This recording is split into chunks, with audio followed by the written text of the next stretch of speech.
Hello. Hello. Excuse me. Wait a second. Sorry. Oh, dude, don't start in. Yeah, every time come on. I'm busy. Busy. Leave me alone. Excuse me. Holy shit balls. Clearly got something in my throat here. Sorry, hold on. My friend asked me last night, she's like, oh my God, could you make, is it too late to order the ornaments? So I'm like, no, I could still make them. I still have time if you need some, because I could just drop it off at your house. So she ordered one for her sister-in-law. So I was like, you know what? I should make one for my friend too, for her husband. So that's what I'm doing.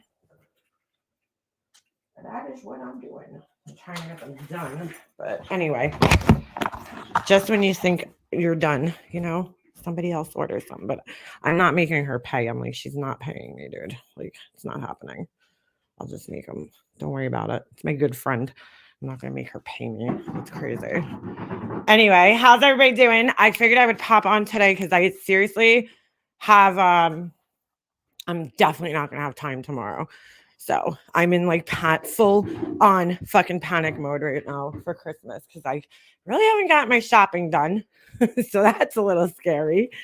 And yeah, it's just scary. I just put my wax order in for candles and then some other supplies I needed for stuff. But I was like, I'm in full panic mode. I got to go finish my Christmas shopping, but I'm going to go out a little later. So yeah.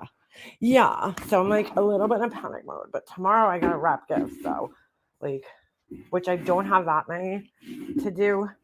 But yeah, definitely have to get that done. So sent you a text because I hate when Christmas lands on like a Monday because, the kids are home that weekend. What are you doing? Do you want water? You don't have to kick the bowl down the steps, dude. I would have got you water. So yes. Hello. Hey, Miss Mercedes girl. Oh, okay. I didn't see it, but thank you. I have multiple pictures to share. I haven't checked my email, but yeah, so I figured I would pop on here because I won't be, I won't be around next week after Christmas for like a week because I'm not even going to be in the state of New York. So yeah. So I figured I would pop in because it's going to be a little while. I mean, I'll be like around, on YouTube, but I won't be live because I'll be away. So it's kind of, you guys know how I roll. But anyway, yes, still positive for COVID. Oh, that sucks. I hope you feel better. I feel like everybody's sick right now. It's like fucking holy shit. I feel a lot better, but I mean, whatever I had, that shit was in me for 2 weeks at least. It lingered for quite a while. All the congestion and everything. And you know what? Especially I felt like the tiredness that I felt, that lingered around for like an extra week, So hopefully you get better, girl. What's up, Just Angel? How you doing, girl? So anyway, yesterday when I got off my live stream, somebody had sent me, I guess Laura wrote a community post about me and I didn't see it. So, it was weird. I remember the other day I was looking at my phone and like, whatever I was looking at, I don't know, I was reading something and I saw something pop up on like the top of my my page, like my screen or whatever, like one of those little pop-up windows, but it was like so quick and I could have sworn I saw her name, Laura. Like I saw that she like tagged me, but then when I went in my YouTube notifications, I didn't see anything. So I was like, I don't know what the fuck that was. I'm like, maybe she deleted it or something. So I didn't even bother to go over and look to see like what it was, because I was like, well, if she tagged me, it would have came up in my mentions, like it would have come up in my notifications. But YouTube's a little weird with the mentions. Like for some reason, they'll wait until like a channel mentions you a few times before they actually notify you. I don't know. It's really weird. Mentions used to be in like a totally separate part of like your notifications, but now they put it in your notifications, but it's like, I'll get it like 3 days later. Like all of a sudden I'll be like, oh, somebody mentioned me in a video, and then I'll go and there's like, or it'll collect until like multiple people mention you. You know what I'm saying? And then it'll give you a notification. I don't know. It's really weird the way it works out. So I don't know. Maybe that's why I didn't get it. But I saw the notification like pop up on my screen. But when I went into my actual notifications on my YouTube, I didn't see it. So I'm like, oh, that was weird. Well, anyway, then when I got off my live stream yesterday, I looked at my text messages and I was like, somebody sent it to me. And I'm like, oh my God, Laura. It's the funniest thing. So I'm going to read it to you guys. Hold on. I'll just go on my, let me get my phone because it's easier to read these things off the phone for some reason because I don't know, YouTube sucks. So hold on a second. Like, I was like, what the fuck? She's so stupid. She's so stupid. Let me go back here. Hold on. All right, let me see down. All right, hold on a second. Oh my God, I'm so freaking. All right. So let me go. Hold on, I'm going to get this out of my text messages. Sorry, just got distracted, ADHD. I'm like reading other people's text messages. Okay, so I'm just going to read it to you. If you guys want to go see the post, I'm sure you could go on her channel. I read it out of a text message, and then there was 2 screens. I didn't even realize there was a second screen. Well, I didn't. It's like the same shit, bro. It's the same shit, different day, same shit, different toilet when it comes to Laura, right? She's always fucking saying the same fucking things. So it's like, all right. I just thought this was really funny. You'll see why. Since certain people need things spelled out for them like a child, let me explain it like a child. Grab your coloring books. Okay. So she tags me at Makeup Mobster. Lean in. Everything's always lean in. I'm like, are you like Fat Joe or something, Laura? Lean back. Lean back. What I said was, this is so funny. Let me write this slowly. This is the second time I've seen her do this. Like, Laura, what is writing something slowly gonna do? You know what I'm saying? Like, I can't see you fucking typing. So, like, you writing it slowly, like, do you realize that, like, that doesn't work for this, like, situation? Let me write this slowly. Like, I can't fucking see you writing it, dude. I can't see you typing the words out. So how is that gonna change the thing once you post it? Once you post it, I see it after you write it and post it. So like writing it slowly is only going to affect you, dude. It's not going to affect me. It's going to take your time up. You know, like the saying is like, let me say this slowly, you know, like, so like while you're talking to somebody, but like, it doesn't work in this situation, Laura. It doesn't work like that. You writing something slowly is not going to change anything because I can't tell once it's posted that it was written slowly or fast. I can't see how many words per minute you're fucking typing. I'm like, wow, dude, talk about slow. Let me write this slowly. Like, what the fuck, dude? Let me write this slowly. Sorry, I gotta fucking find this again. Okay, I can count on one hand how many people I have struck over the last 5 years. Total bullshit. Okay, she took down Ballet Babe several times, right? So striking by what? By striking her channel several times. She struck me. She struck Alicia. Laura, you've struck other channels. Okay, stop. Just stop. So, okay, so she writes, putting a strike on someone who talks about you day after day after day after day after day and tries to destroy my credibility, my sanity, and would love nothing more than for me to be as miserable as they are, deserves a strike. So she just proved, okay, she proved what she was originally saying is that like when you strike somebody, you're doing it to control them and their channel and their content, right? And because you're weak. But like, Laura, seriously, nobody can destroy your credibility except for you. Like, really, that's the truth. Like, I'm not worried about you ever destroying my credibility because I know I'm credible. So I don't care what you have to say about me because it's never going to affect my credibility, dude.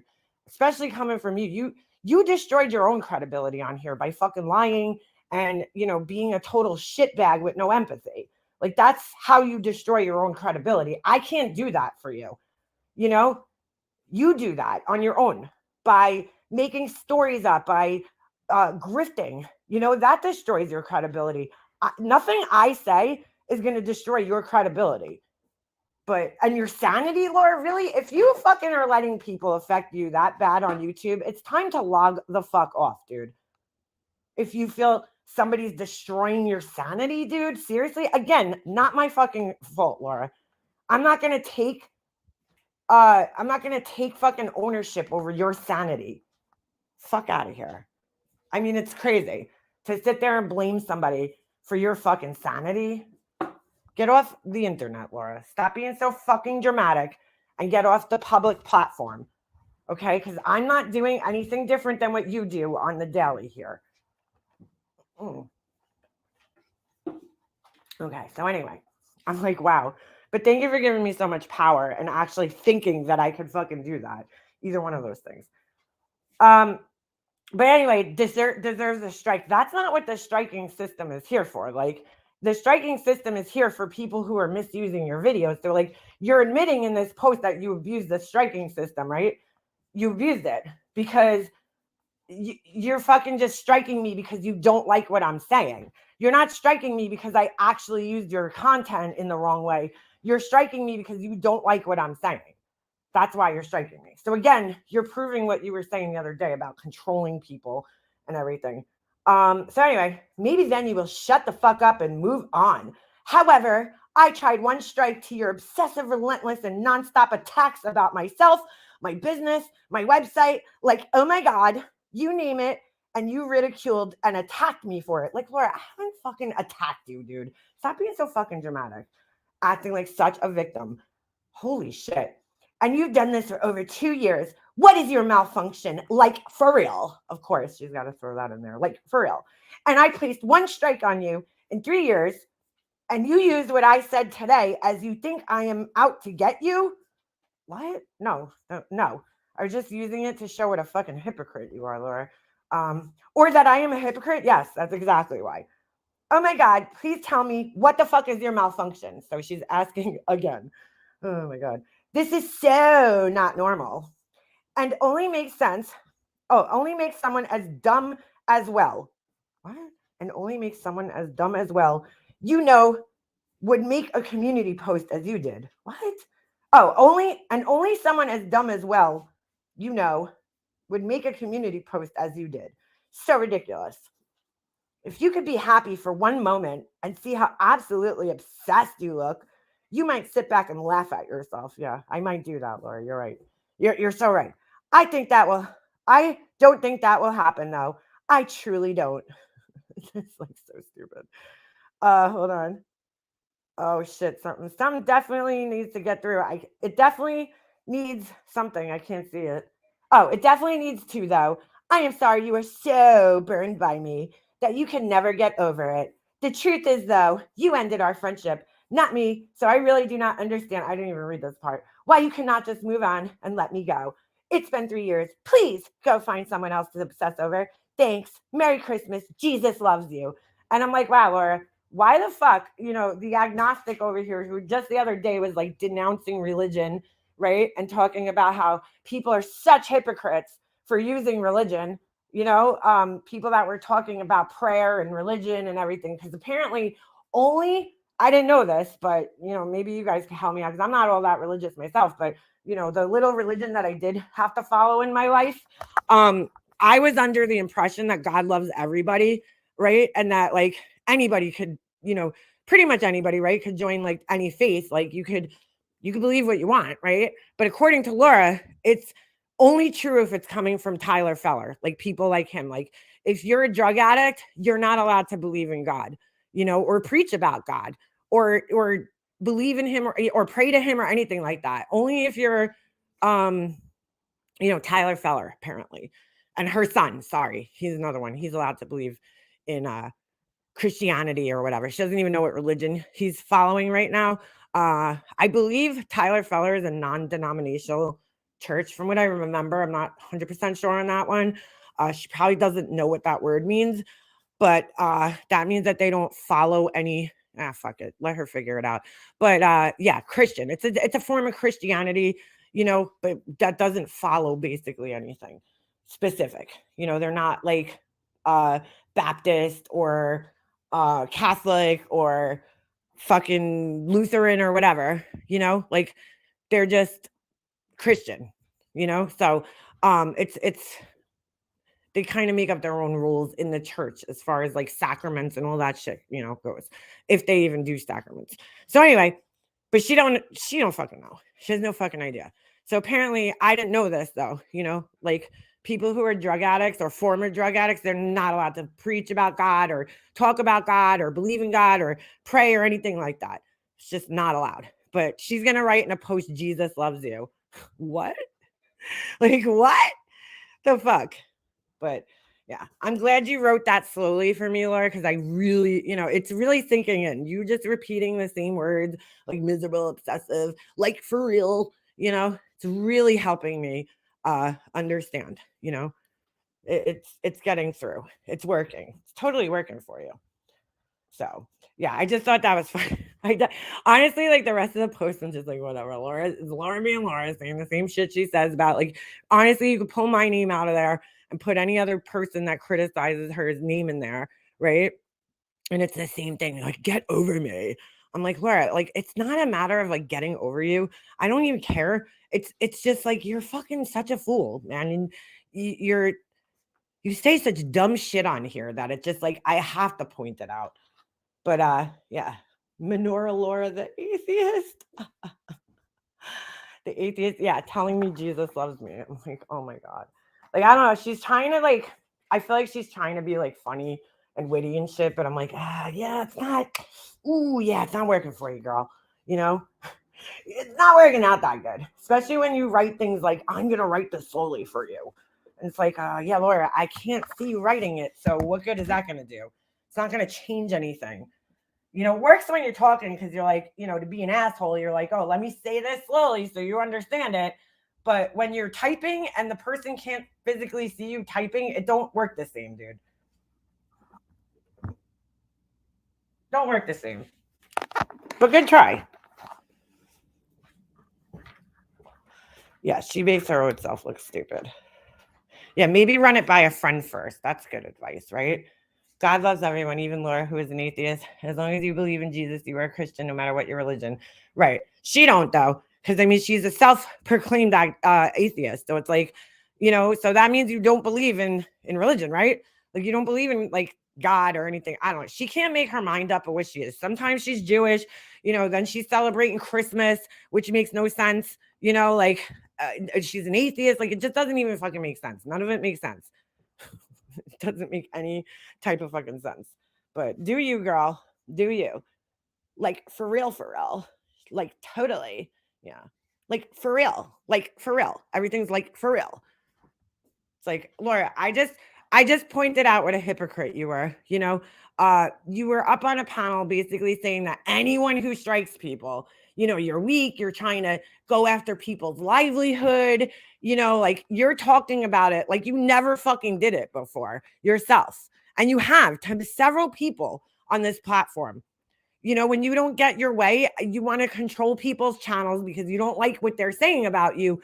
You come in and try to use the copyright. You misappropriate the copyright, system, and you try to strike people to silence them, dude. You want to shut them up. You just fucking admitted it in your post there. So you're misusing the copyright system just to shut people up, which is fine. But she doesn't believe in Jesus Christ. She's an atheist, but believe in opening presents. Yes. She doesn't believe in wrapping them in boxes, but she believes in opening them. She went on a whole rant the other day about, Christianity and drug addicts and people who believe in God. And like, dude, I am not religious. And do I believe that there is like fake, religious people out there? Absolutely. A lot of them are in my own family. They preach God, but they're definitely not practicing what they preach, because you can't. Here's the thing with religion and the lessons that, you learn in church, and you can't selectively apply it to like what you want to apply it to, so like, for instance, if you're going to forgive somebody, then you have to forgive everybody, You know, like if you're going to tell me that Jesus teaches you to forgive, then that means that you have to forgive everybody who's wronged you. You don't just get to selectively apply, right? Who you forgive. It doesn't work like that, you know? In religion, at least, you know, maybe in my like belief system it does, but if you're religious, like that's not how it's supposed to work. You're supposed to forgive everybody, you know? So I don't know. Like to me, yes, there's definitely people out there who, use religion. Like the funny thing is that she was using that guy Tyler Feller as like like he's the prime example of what a religious person should actually look like. And I'm like, yeah, no, dude, he's probably like one of the worst examples. That guy's a total fucking phony, fake grifter. I mean, total phony. If you listen to his live streams, all he's doing is plugging his Cash App, plugging this, lying about being able to heal people's cancer, okay, and heal diseases and shit. Like, get the fuck out of here, dude. Like he has some special gift to heal people. No, he's like one of those evangelical preachers, dude. Like to me, he's the worst of the worst. This is a guy that's just constantly grifting off of people with this bullshit church that he has.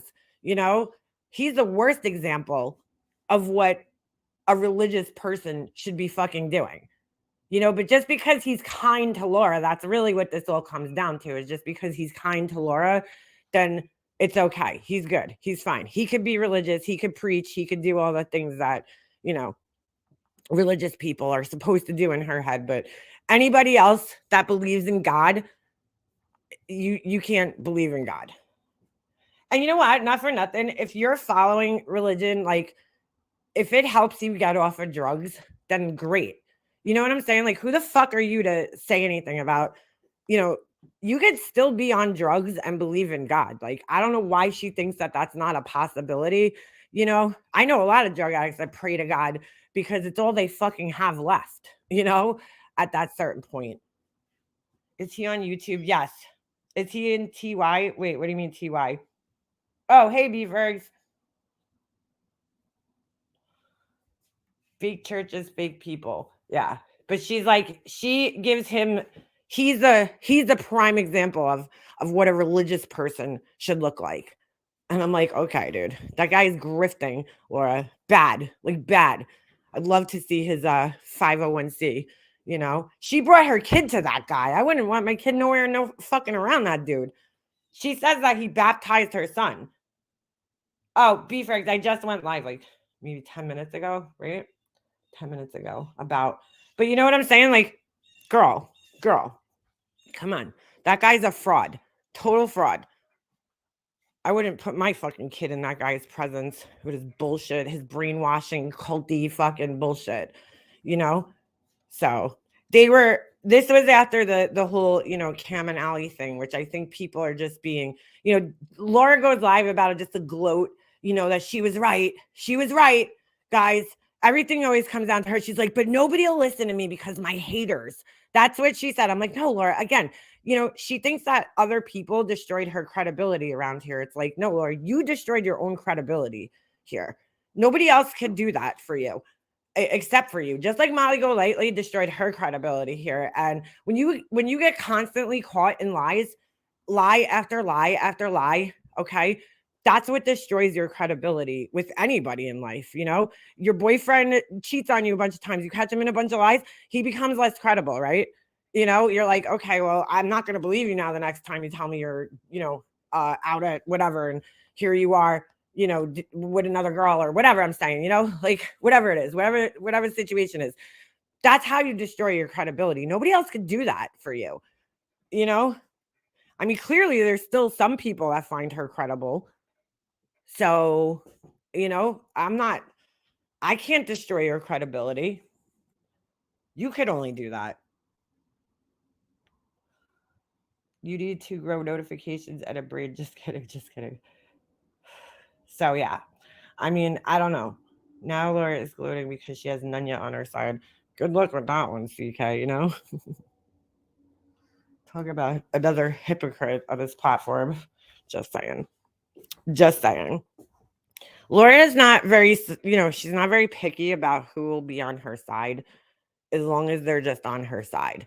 You know, like yesterday when I was playing some of the clips that we were watching, she literally plucked out of heels in the air out of the chat who she was like trying to, trying to destroy her credibility. That's really what Laura does, if you think about it, right? She tries to, she's not successful, but like she's the one who tries to destroy people's credibility because she will tell people exactly what she does to me is trying to destroy somebody's credibility. Okay. When you're like, oh, her parents hated her, her whole family hates her, her husband doesn't like her, she's not a good mom. You're trying to destroy my credibility, Laura, because those are lies, dude. Those are not things that are true. What I say about you is the truth. I don't lie about you. I don't sit up here and tell lies about you and make up things about you to make you look less credible. I just criticize the things that you do on here and give my opinion about it. I don't need to make lies up about you. But when you talk about me and other people, it's not just me, Alicia, anybody else, all you do is try to destroy their credibility by saying that they're lying, but you never fucking show an example of how we're lying. I mean, you tried to the other day, but failed. So it didn't work out too good for you, but good try. But that's what you try to do, is try to destroy people's credibility. Because, if people think that my parents hated me and my brother hates me, well, he probably does, but my whole family hates me, that makes me seem like less credible, right? Or, I'm not a good mom to my kid. That makes me seem less credible. I don't cook for my husband. That makes me seem less credible, right, Laura? But none of those things are true. None of those fucking things are actually true. You just fucking lie about people. Just like you lie about Alicia, you lie about everything to try to destroy people's credibility. But you can't destroy my credibility, Laura. So you could try, but you can't. I think that's what bothers her so much. Whoever believes that bitch is as stupid as she is. Yeah. None of the panel hopping bunny, keep hopping, girl. In life, one must be wary of who exhibit characteristics as such. Those are people I keep at arm's length or simply won't surround myself with them. Right. Like the more you get caught in some bullshit, the less credible you are, Laura. Like you've gotten caught in so many fucking things. You've said so many horrible things to people. If anybody's destroying your credibility, it's you. It's not me. I can't do that. Just like you can't destroy mine. I mean, you could try, but it's not going to work. She is a whole fraud. Right. She has no credibility. Exactly. I mean, Laura, when you're sending out products to people, right? And they look like they're half-assed, right? You put vinyl on a jar and then you don't pull the holes out of the letters and the letters are shifted. Like that to me looks lazy. Like you just gave up. You were like, fuck this. I don't know how to do this. I just want to put something on it because, I just want to make the money and here's the product that you're getting. It's going to be half-assed, right? It's not finished. It looks like a 5-year-old did it. That destroys your credibility. Me pointing that out isn't what destroys the credibility of your products. It's, people here have eyes.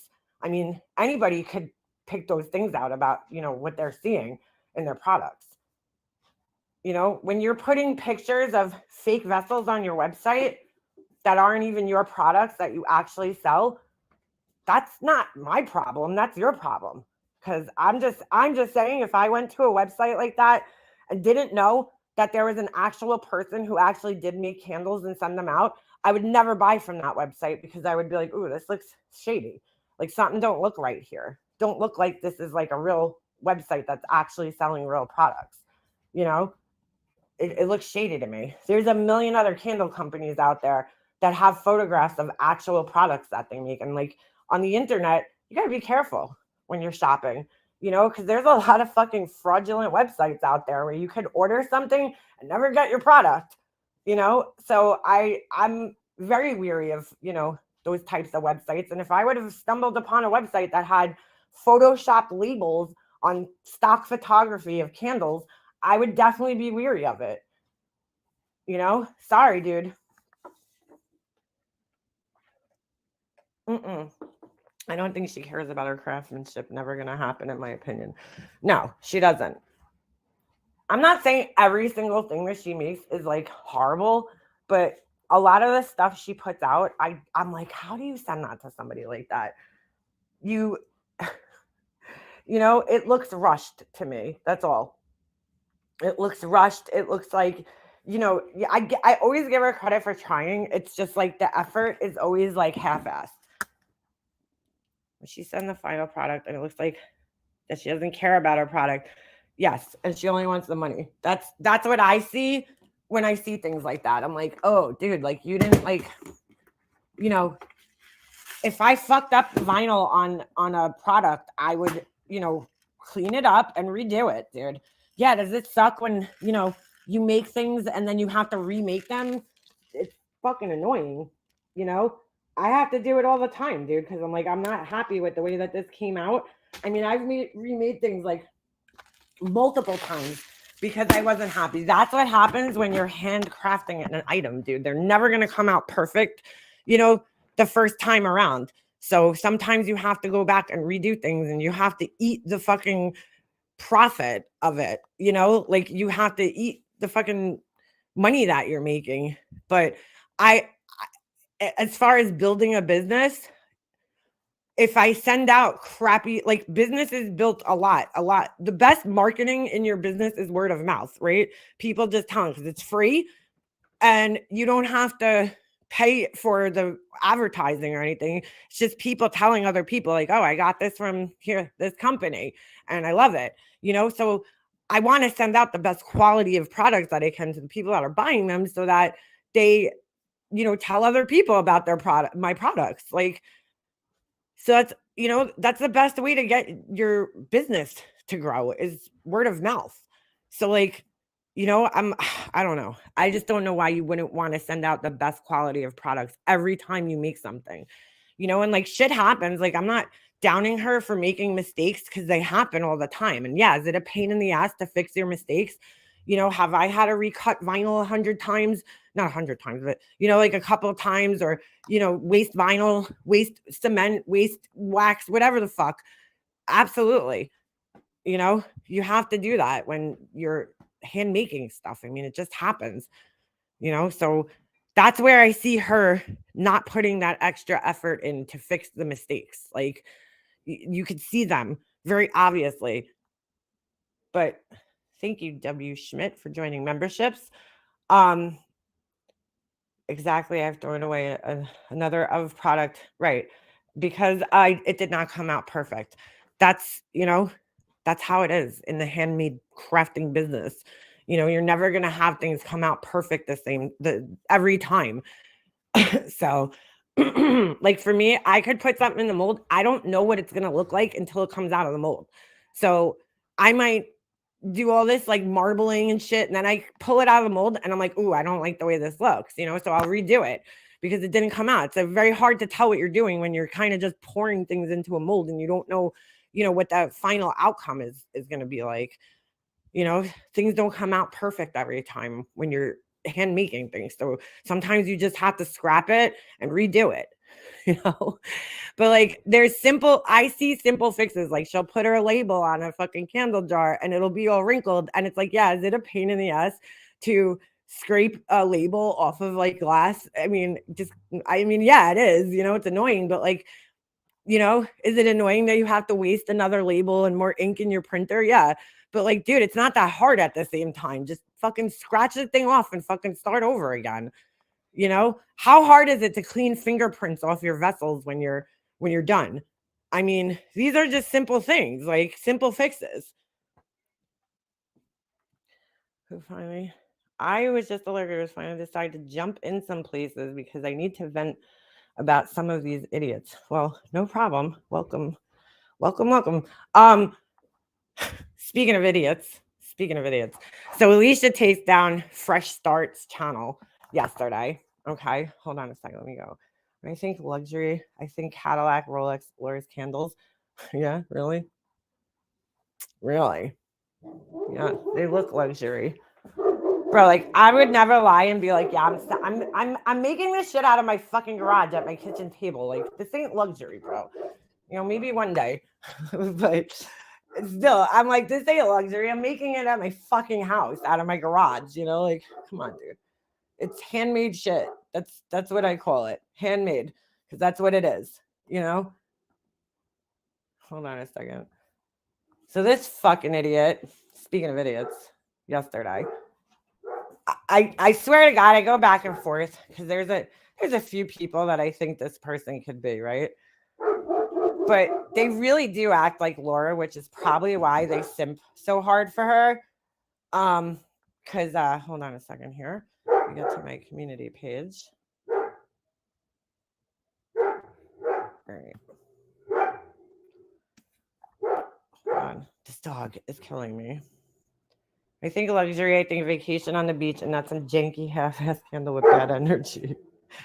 When I think luxury, I just think of the highest quality of craftsmanship, like, you know, and a name brand that, like, a brand that has been around for a really long time and has a good name, you know what I'm saying, and is known for making good, high quality products. That's what I think of when I think luxury.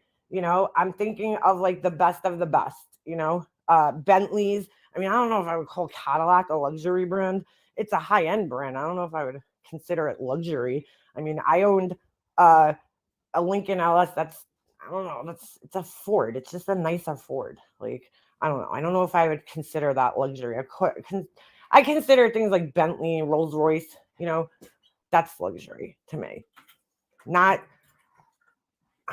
really. I guess I don't know. I guess Cadillac could kind of be considered luxury, but to me, like, luxury is like the best of the best. It's the creme de la creme. You know, that's how I look at it. It's a brand that's been well known for making great products for many, many years. An ethical brand. That's. Hey, Purple Rain. Hold on a second. So let me go to this. I thought this was pretty funny. So this person comes into my. I'm trying to think of which community post this was. They write, Alicia clearly, sorry, doesn't care about your channel, your YouTube channel. Everyone can thank her when you're gone. Clapping hand emojis, waving peace. I'm like, okay. So then this other account, which I found really funny, because if you look, it says 4 hours ago. And then, like, exactly at the same time, both of these troll accounts just happen to be looking at my community post. What's the chances? You know? So they just put all laughing faces. And then this person, I think, has multiple troll accounts clearly, and they talk to themselves under these troll accounts because, like, they don't get responses from other people. So when they want to write more, instead of looking like, oh, I'm crazy or talking to myself, I'll go in with another troll account, write something, and then I'm just going to respond to whatever they put, even though it doesn't fucking, like, this is their response to a bunch of fucking laughing faces. So this doesn't make any fucking sense, but maybe you guys could help me out. They said, that's exactly what I'm doing right now, laughing my fucking ass off. Promoting a clip channel about Laura doing it the same way and silencing me, laughing my fucking ass off. I just get louder. What? Let me read that in normal English there. They said, that's exactly what I'm doing right now. Promoting a clip channel about Laura doing it the same way and silencing me, laughing my fucking ass off. I just get louder. What the fuck does that mean? What does that mean? Again, this is when punctuation would really fucking help out. Because are you promoting a clip channel about Laura, and then that should be about Laura I don't even understand. That's what I'm doing right now. Promoting a clip, because this is all one sentence. Or is it supposed to say, that's exactly what I'm doing right now, period? That's one fucking sentence right there. Promoting a clip channel about Laura doing it the same way. I still don't get it. No, I can't fucking make sense of this. Like, dude, use punctuation for fuck's sakes so people can understand what you're saying. Because I'm like, they're promoting a clip channel about Laura? Like, why? Like, you're making a clip channel about Laura now? Like, what are you doing? It just doesn't even make sense.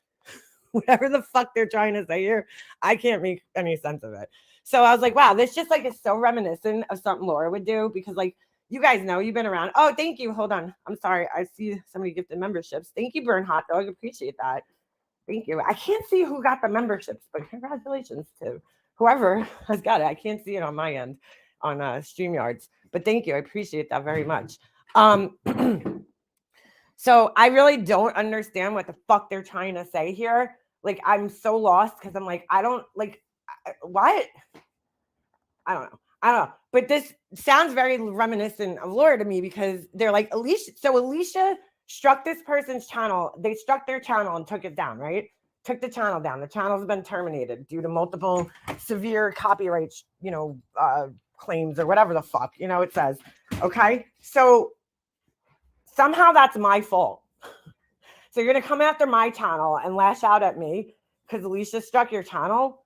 Like, dude, I didn't do anything to you. Have I joked about striking your channel? Yeah, because I'm too fucking lazy to sit there and fill out a whole bunch of copyright strikes. And to be quite honest with you, I really don't want to give this asshole my information. I know they probably already have it. Well, I do know they already have my information, but like, why hand it to them? You know what I'm saying? So, yeah, I've been saying that, but I haven't done it. I haven't actually struck their channel. It's like, why am I going to be punished for what Alicia's doing to you? I just don't understand that. Why are you going to take my channel down, which you're not even going to do? Because let's just face it, you can't. But like, what? So like, that's so Laura to me though. When Laura, get out of there. When Laura had CPS called on her, what did she do? She came here and threatened like everybody that didn't like her, because like she's frustrated. I get it. She doesn't know who did it. So she's just going to lash out at everybody. And she does that all the fucking time. If somebody does something to her, or something happens to her, instead of just holding the person who did it to her responsible, she fucking threatens everybody, and I'm like, wow, that's just so reminiscent of this. Like, like Alicia is the one who struck your channel. Take it up with Alicia. Like, it's not me. I didn't strike your fucking channel and take it down. But I do find it funny that this person's crying about losing a fucking clip channel where they literally fucking had like how many fucking videos? Maybe like 10 videos. I don't know. I didn't really ever really watch it, but they sat there crying. They're crying about, maybe 10 to 20 fucking little 1 minute short videos, Oh, you took my channel down. I'm like, get the fuck out of here. Well, you know what? Learn how to use shit the right way. And your channel wouldn't have been taken down. At least you would have had no recourse. You wouldn't have been able to fucking strike your channel. But you're lazy, just like Laura. Another way you're like Laura is that you're lazy and you don't want to put the work in and put the commentary in to make it fair use. All you were doing was screen recording things and uploading them to a channel. That's not fair use, dude. So she had a right, clearly, okay, because guess what? Go look at my community page. If you're not violating the copyright system, YouTube's going to take your side. They're not going to take your channel down. You can strike the fuck out of somebody. But if you're not violating the copyright, system, whatever the fuck, the rules, then, your channel's not going to be taken down. Just like my video wasn't taken down when Laura tried to strike me because I was using it the right way. I made it transformative. So you could sit there and cry that your fucking little channel was taken down that got no views. You know what's so funny? Actually, I did look at it the other day when they posted something about beef eggs. And I go I see none of their videos have comments, right? There was one video that had like a few comments. Like, I didn't watch them, but I'm flipping through on the short thing. And I'm like, oh, this video, like no comments, except every time I would see there was one comment, guess who was commenting on it? Fresh Start. That was the one comment. And you're crying about this? Like you built some channel up or some shit? You little bitch. So hopefully they had the iCloud service and they saved all the little clips, hopefully. But I mean, so now they're going to take it out on me though, because Alicia struck their channel. Like, it's my fault that Alicia struck their channel. I made her do it, right? Give me a fucking break. Who's this asshole? One big carrot. And you're giving it to me. I'd say you're the one that needs to relax, LOL. And you're giving it to me? Are you like trying to pretend you're Tiffany's asshole and the carrot is, I don't know what the fuck's going on there. Don't know why they got to talk about me when I have them blocked for months. Well, anyway, so they thought they were going to come on here and start like promoting their new channel because this is a new account. And the same thing I did with Corey, you fucking lost the privilege to comment on my fucking page. So you could go. So this person could go too. You could go on Laura's, let Laura's and Tracy's people sit there and fucking stroke your ego, and Corey, because those are like the only three people that give a shit about your little janky ass channel. Okay. But nobody here cares. And they watch my lives, so you clipping my lives like isn't really doing anything for anybody, because the people that are in here are already watching my lives and know what I say. They don't need to see a clip channel of my lives. But anyway, don't sit there crying when your channel got struck. Stop being such a lazy shitbag. It took them a year to figure out just how to upload a video, okay? How to clip things and upload them. And now they're like crying. Well, like they put so much work into this channel. It's like, dude, you fucking clipped 60-second clips and put them up on a fucking shorts. Like you don't even have a video over a minute long and you're crying about it. Fuck out of here.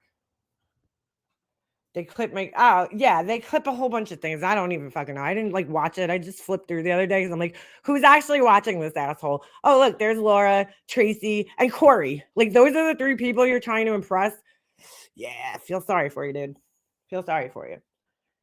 I almost think so. Corey lost another channel. So now she's on like her fourth or fifth or sixth bannovating channel because she lost like, I don't know, I can't even keep count, but she lost her last channel again, apparently. So now she's on this new channel where the tag or whatever says Savage Live Media.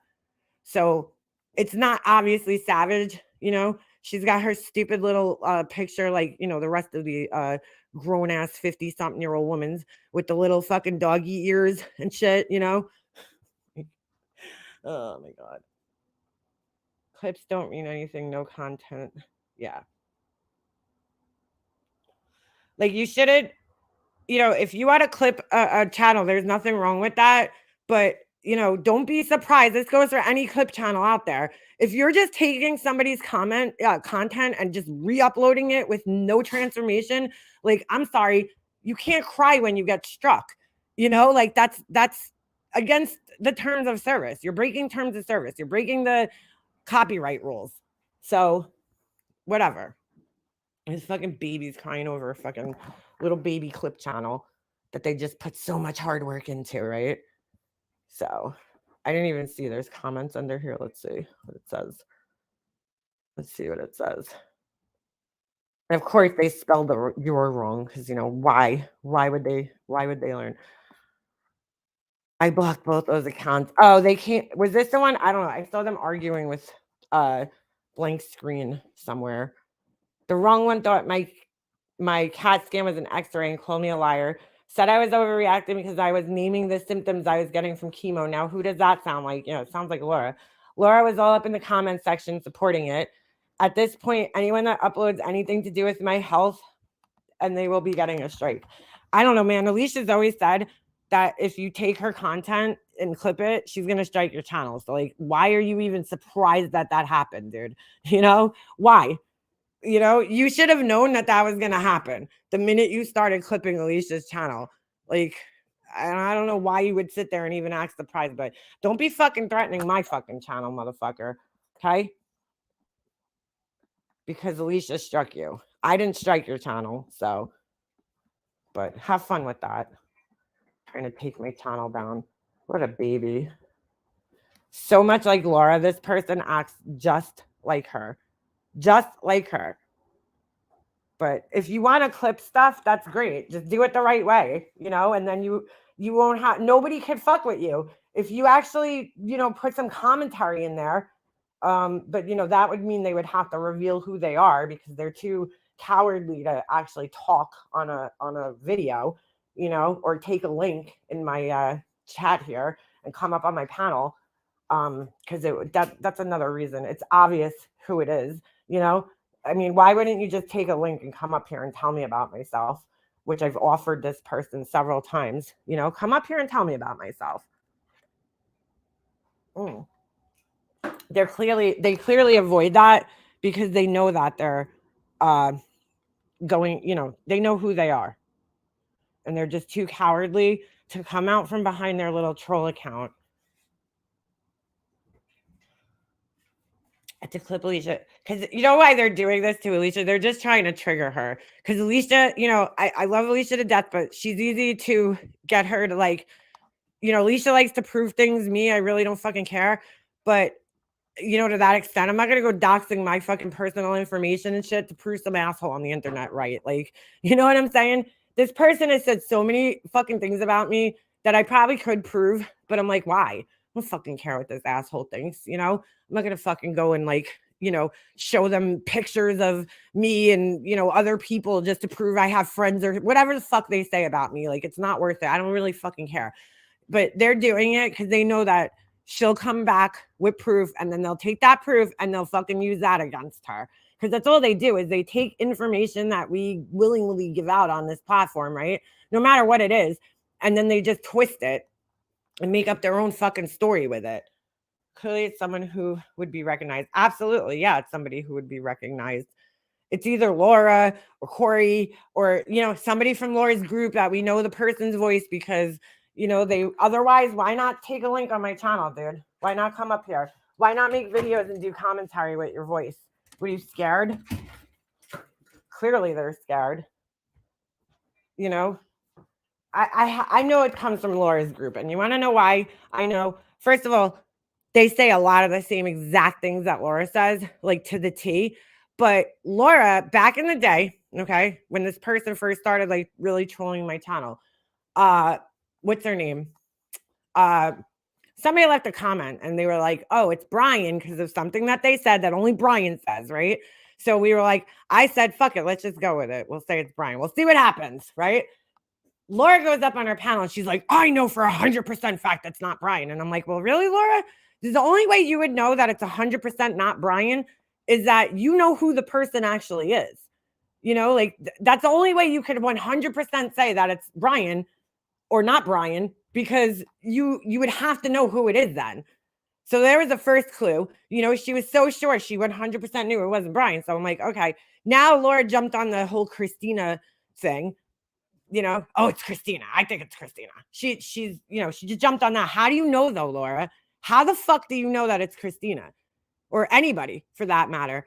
Laura definitely knows who's behind the account. She's proven it many times because she always fucks up and says the same, she says stupid things that kind of tell you. They do use pedestal a lot. Yeah, they use a lot of the same thing. They also use obsessed, weirdo. Laura uses that a lot. Y'all, because Laura all of a sudden says y'all all the time. They do talk very similarly to Laura, and they say a lot of the same fucking exact things that Laura says, like to the T exact things. So it's either they're just listening to Laura and repeating what the things that she says, or they actually are her. No, she can't help but tell it herself. But like this right here, more than anything they've ever said, this sounds like Laura right here. Alicia clearly doesn't care about your YouTube channel. Everyone can thank her when you're gone. And I'm like, that's so Laura right there. That behavior right there is so Laura. So it's like, okay, I'm going to punish everybody else because somebody did something to me. One person did something to me, so I'm going to punish other people. But they can't even do that. They can't take my channel. But good luck. You could report the shit out of my channel. Try it. Even if you did take my channel, do you think I don't have a backup channel? But even if I didn't have a backup channel, do you think my life is going to end because you took my YouTube channel away from me? Like, dude, life will go on for me. I don't know about the rest of these people, but I'm not the one sitting here surviving off of YouTube, paying my bills from YouTube. My YouTube money is extra cash for me. It's extra cash for me to, like I did today, order some fucking supplies for my business that I needed, buy my Christmas presents. That's what it's going to do this month. I'm going to go out and do my Christmas shopping with that, but yeah, get myself coffees, maybe buy a fucking pair of fucking shoes once in a while. That's what my YouTube money is for. I don't survive on this shit, dude. My house is paid for. My car is paid for. My phone is paid. Everything's paid for. I don't need YouTube to survive. So, you should stop threatening people though, Because the same way people can sit there and report my channel, we could go report Laura's channel and see the effects on Laura are going to be a lot more devastating than the effects on me. Okay. Because again, I'll survive without this shit. I'm still going to have a roof over my head. I'm still going to have food in my refrigerator. I'm still going to have a car to drive, gas in my car, and all that shit without YouTube, you know? But I can't say the same for Laura. So before you go around threatening people, maybe you should think a little fucking harder, because we could all play that fucking game, right? I don't want Laura off this platform. You know what I'm saying? I'm not looking to fucking take her channel down. I don't fucking care. She has a right to be here just like the rest of us do. You know? I mean, yes, she is ban evading, but okay. But you know what I'm saying? Like, I'm not looking to take money out of her fucking pocket or, you know, fuck with her life or anything or take her channel down. I know she depends exclusively off of this, you know? But if I was her, I wouldn't be fucking, you know, promoting people like this who are threatening other people's fucking lives and channels, right? Because according to Laura, if you fuck with somebody's channel, you're fucking with their livelihood. Well, you know what, Laura? Why is my money not fucking green? You know, you're sitting here promoting this asshole, right? If it's not you yourself, you're definitely promoting them and backing them, and they're threatening people. They've doxed. Let me just back this up for a second, okay? Because a couple of weeks ago, they thought they were fucking slick. They had another channel who was doxing somebody in my family, okay? Then they put my brother's wife's picture, and we could take a look at it right here. You could see Satan in her fucking glory. Hold on a second. They changed their picture. Oh, how come this ain't scrolling down? They changed their picture. What the fuck? Hold on, let me try to refresh this page because they changed their picture to a picture of my brother's wife. Why does my brother's wife's picture need to be on your fucking channel, dude? You know? And then what was the other thing they did to dox me? I don't remember, but yeah, they're doxing my family. Okay. Laura's sitting there promoting this fucking piece of shit. You know, hey, Laura, would you like it if I made troll accounts with your kids' pictures on them or your brother's wife? How about that? Maybe I should do that. Maybe I should take a picture of Laura's brother's wife and put her on a fucking troll account. And then I'll let that person come in my comments with your brother's wife's picture and sit there and comment. And then I'll promote their channel. And we'll see how Laura likes that. Maybe I should do that. But yeah, that's right. I'm not a fucking piece of shit like that. So I'm not going to do that to you. Hold on a second. Scroll down here. Here, right here. This was their picture. Okay. You can see right there. There's their fucking at the wrong one. And so I sent this today. This person who goes around saying I'm a stalker and real lifer, et cetera, is now using Satan's pic as their profile. The other day, it was my brother's picture. That's who it was. That's right. They had first put my brother's picture on this account. Then they changed it to his wife's picture. And I'm like, oh, so you want people to think that you're this fucking chunky little fucking troll with no lips? Go for it. I mean, that's on you. So anyway, so now not only are they stalking me, which is allegedly what they're so angry with me about, they're stalking my brother, his wife, and God knows who else in my family, which there's another person. Okay. And all the things they say and accuse me of and hate me for is exactly what they themselves do. Make it make sense. Okay. So this is the best part. Wait, hold on. In their description of the channel, #victims. Okay, dude. That is not how hashtags work. If you can't click on the hashtag, then it's useless to put it there. Okay. #victims. What? And then they put, hold on a second, a bunch of snails. She's not lying with you. She's lying to you, you dummies. Like, what? She's not lying with you. Like, again, that's Laura, where you know, Laura gets like sayings wrong, or she tries to make her own sayings up. You dummies. Narcissists do smear campaigns, target targets/victims go no contact and let karma run its course. Narcissists use a reaction as fuel, even if it's once a year. Tax. Okay. Stop enabling a narcissist. You're in the same danger as their target, THERE, target is. Stop enabling mental illness unless you want it done to you. So they're like, oh, I'm going to fight fire with fire. I'm going to do the same exact things that I'm supposedly so fucking mad about other people doing, right? To teach these people a lesson, because that's my job here, is to teach people lessons, right? Okay, dude. Sure. But yeah, so Laura is promoting this channel who doxes family members and people who aren't on this fucking platform. She's sitting there promoting this asshole. Good God, Laura. Has that happened to Laura though? Has any of my fucking friends gone and made, channels about her family members that aren't on this platform? No, they haven't. Okay. There you go. That's scheduling. Sounds like her. She uses that 50 word 50 times a day. Yeah, she does.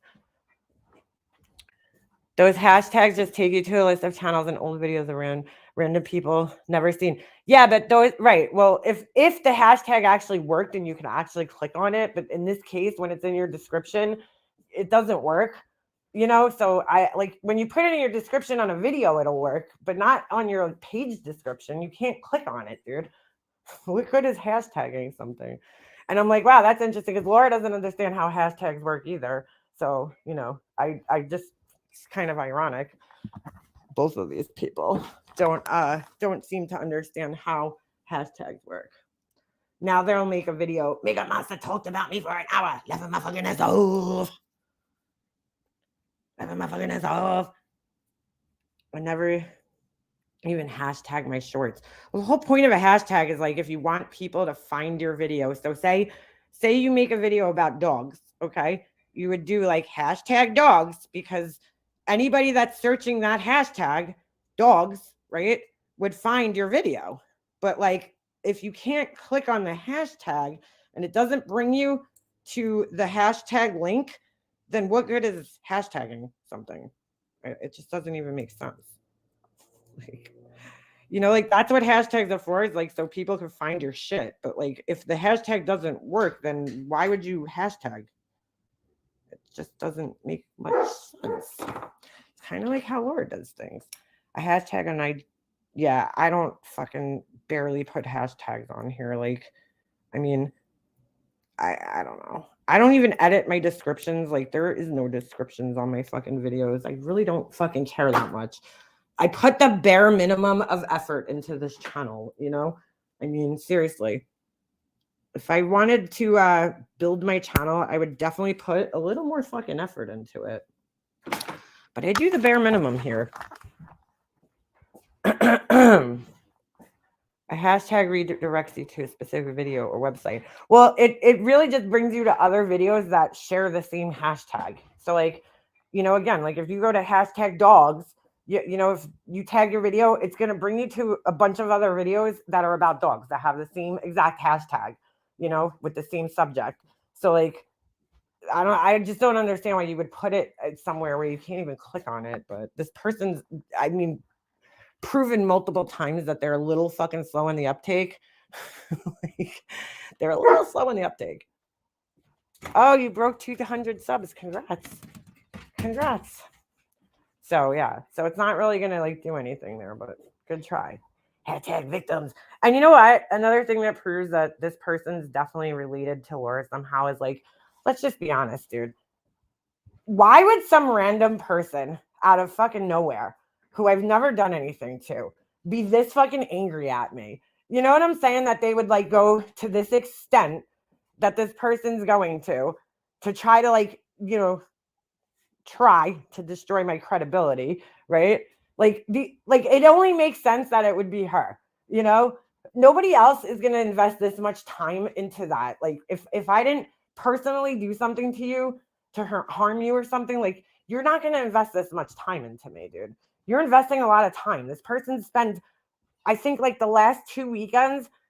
Think about this, right? Because a lot of my lives are like 3 or 4 hours long. Okay. So they're going back into my live streams, watching old live streams. This is how they're spending their weekends. So clearly there's somebody who doesn't have a family, who's lonely and has a lot of time, on the weekends, because like they've been first they spent a couple of months just writing these really long fucking comments about me everywhere. When that wasn't working, they're like, oh, I'm going to make a channel. I'm going to make a clip channel. They've been saying that since November of last year. Now they made this clip channel. Okay. And they suck at it, but whatever.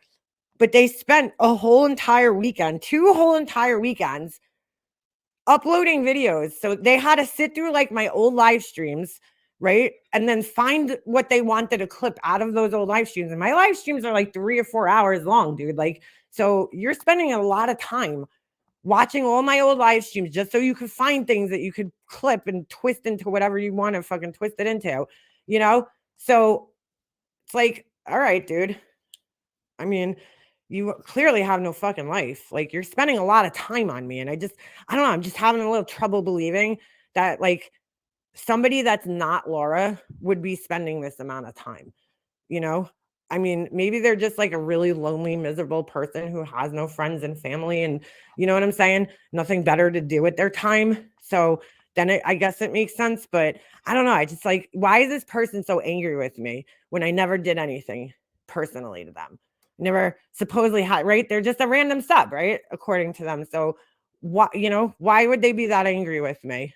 Why are they that angry with Alicia? Isn't it funny that they're angry with the same exact people that Laura's angry with? Isn't that so weird? The same exact people that Laura's having issues with, that person has an issues with. What's the chances? See, like, that's the difference, Laura.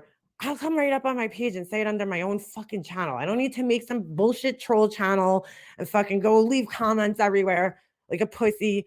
I say it right from here. So you know where it's coming from. I don't want to why would I want some fucking troll channel to take credit for the shit I'm saying? Get the fuck out of here.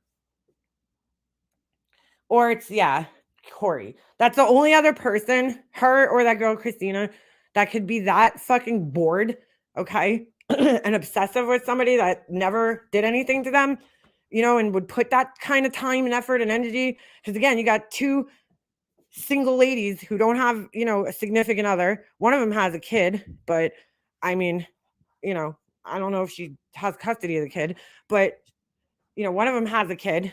So, she's spending a young kid who's around the same age as my kid. It's like, wow, dude, you're spending an exorbitant amount of time. Like, your weekends, my weekends are fucking booked, dude. But hey, if you want to spend your weekends clipping my shit and watching my old live streams, I mean, shit, go for it. Have fun. Have at it. But yeah. But Corey, she has all the time in the world, especially since her channel got taken down, right? She don't have a community page to post from 9,000 times a day anymore because her page got taken down, so she does have a little extra time. Kind of funny because if you look at the timing of it, this channel started up when her channel kind of got taken down. So that's interesting too, because she got a strike first, okay? And her channel was still up, but she couldn't, I think it was from like December 2nd. She couldn't upload. Her channel was frozen for like a good couple of weeks, and then it just disappeared. I don't know. To be quite honest with you, I don't know if she took it down herself or if YouTube took it down. I have no idea. But either way, actually, you know what? You can figure that out if you click on her link. Hold on. I think I have her link somewhere, and it'll tell you. You'll know how her channel got taken down. Hold on a second. Let me see if I can find it. What the fuck was her name on her channel, though? It's the only problem. I need to find the link to it. Hold on. But yeah, either way, so it is kind of funny that this person all of a sudden started their channel when her channel got frozen. It's kind of like, what's the chances? And she is all over that channel too. She's another one who's all over the fucking channel. So that bitch got way too much time on her hands. I don't know how she survives up there in Canada, because there's no way she works a regular 9-to-5 job. I mean, and then has time to post like the way she does. Here's her channel. Let's see. If you click on the link to her channel, what happens? How come it just like goes nowhere? That's weird. Hold on. It says this account has been terminated for violating YouTube's community guidelines. Okay, so she must have gotten a warning. I know she had gotten a warning or a strike a while back. Then she got another one. She must have got struck again. And then she must have got 3 strikes on her channel because, they're going to take it down. Or she could have had one severe case like Molly Go Lightly. They tell you that right in the community guidelines. Like you could have one severe case and YouTube will fuck the strike system. Like we're not even going to use that. You were so disgusting, we're just going to take your channel down. But she had a strike already, and then she might have gotten another one. I don't know if she came back in between that time, but she definitely had a strike for a little bit. And her channel was frozen, and then it just disappeared one day. So yeah, she got another community guidelines. So now she's on like her 4th or 5th channel after completely disregarding the community guidelines. I wonder which video of hers got struck because I don't watch her videos. But she's pretty disgusting in her videos. And then she goes around telling everybody how disgusting they are. I'm like, okay, sure. Psycho. I think she created a new account. Oh, her new account is it's the one with Savages. She had that account.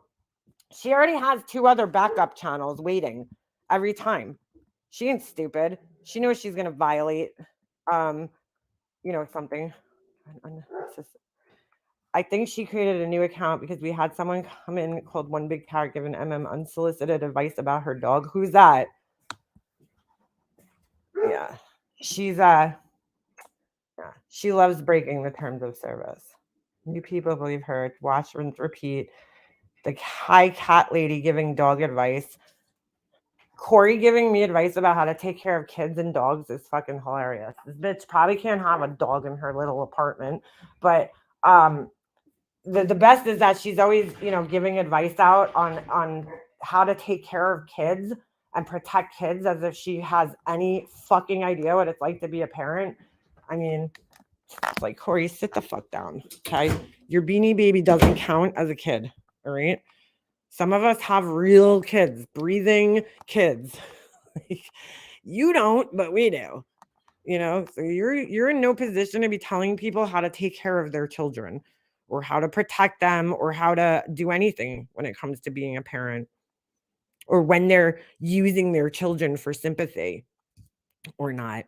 You've never lost a kid. I know you lied about that, but that didn't really happen, Corey. It doesn't count if it's a made up story. Okay. When you make stories up, they're not real. I know you don't understand this, but that's how it works. Miss a comment. One Big Carrot was giving you dog advice. Oh, thank you for the dog advice. I really appreciate it. Really appreciate it. Hold on. Let me see what it says. Dog advice. Dog advice. Thank you. You're really triggering me with the dog advice. Oh, wait. I'm in the wrong one. Hold on. My fucking Wi-Fi sucks. Corey has an angry cat poster. Yeah, right. That's about all she can handle. Can you please learn the word no when talking to your dog? It's pretty simple. Okay. Yeah. No? What? Like, you think the dog understands the words that I'm saying? He don't understand the words. I could be like, fucking catfish, and he has no fucking idea what I'm saying. It's the tone of your voice that you use. So clearly you don't know shit about dogs. Clearly. They don't understand words, you idiot. They understand. Like when I tell him, you want to go for a walk? He hears the inflections in my voice, and that's how he gets excited because he knows that I'm talking in a happy voice. If I'm telling him stop or don't do this, and I lower my voice, that's what he's really understanding, not the exact words I'm saying. But all right, if you want to believe that dogs understand words, well, you go for that. Fucking idiot. Corey has an angry cat poster. Yes, she does. All right, just read that. It said something about trying saying no to your dog. I'm not gonna tell him no when he's not doing, like, I don't know. I say no when he's biting somebody. No. Thank you for trying to tell me how to train a dog. Thank you. I really appreciate that. Yeah. She doesn't have any animals. She is an animal herself, but she doesn't have one. So I don't think she does, at least. Hopefully not. I really think those animals would end up like in places they shouldn't be, like dead. They would be dead. Yeah, here's their new channel. Hold on, I want to see something. So we got, hold on, the wrong one. When they commented on my page yesterday, right? They came in, and what time did they leave their comment? Hold on a second. Oh, they left it on my live. So that was on December 20th at 5:30 p.m. Now let's see when the other person left the account. Ooh, it's 1:11. Make a wish. Touch some grass. Is that the name? Touch some grass. Some grass. Fucking stupid name. And so, how come their thing is not coming up? Let me see. Let me try writing it like this. Because I just find it funny that these two troll accounts like came in at the same time. I don't know why I didn't get an email about that one, about the reply on their thing, on their account. Interesting. What's their shit? I would need to see their link. Hold on. I see where it is. Touch some grass. What an idiot. All right. What does it say? Touch some grass 7373. Okay. Is that the year they were born? Touch some grass 7373. Let's see if that helps. Nope. Nope. All right. Well, I can't see. Oh, wait. You know what I can see, though? I can see my notifications. Hold on a second. Please hold. I don't know if I got a notification about that person's comment, though. Yes, it's intonation with dogs. Yeah, they don't understand. It is weird with the troll accounts. You're right. I mean, it is. Because I just don't understand why they cannot come in here under their, obviously it's people who are, normal people around the community and have other accounts, but like, why are you scared to come in here on your regular account and just say what you have to say? Like, I don't know. It's odd. I mean, that's, not surprised because that's what cowards do on the internet, but like, okay. Hold on a second. Like, they just come in here and talk shit. They're not trying to accomplish anything. It's just because they don't want to talk shit from their regular account, which I think is just bizarre.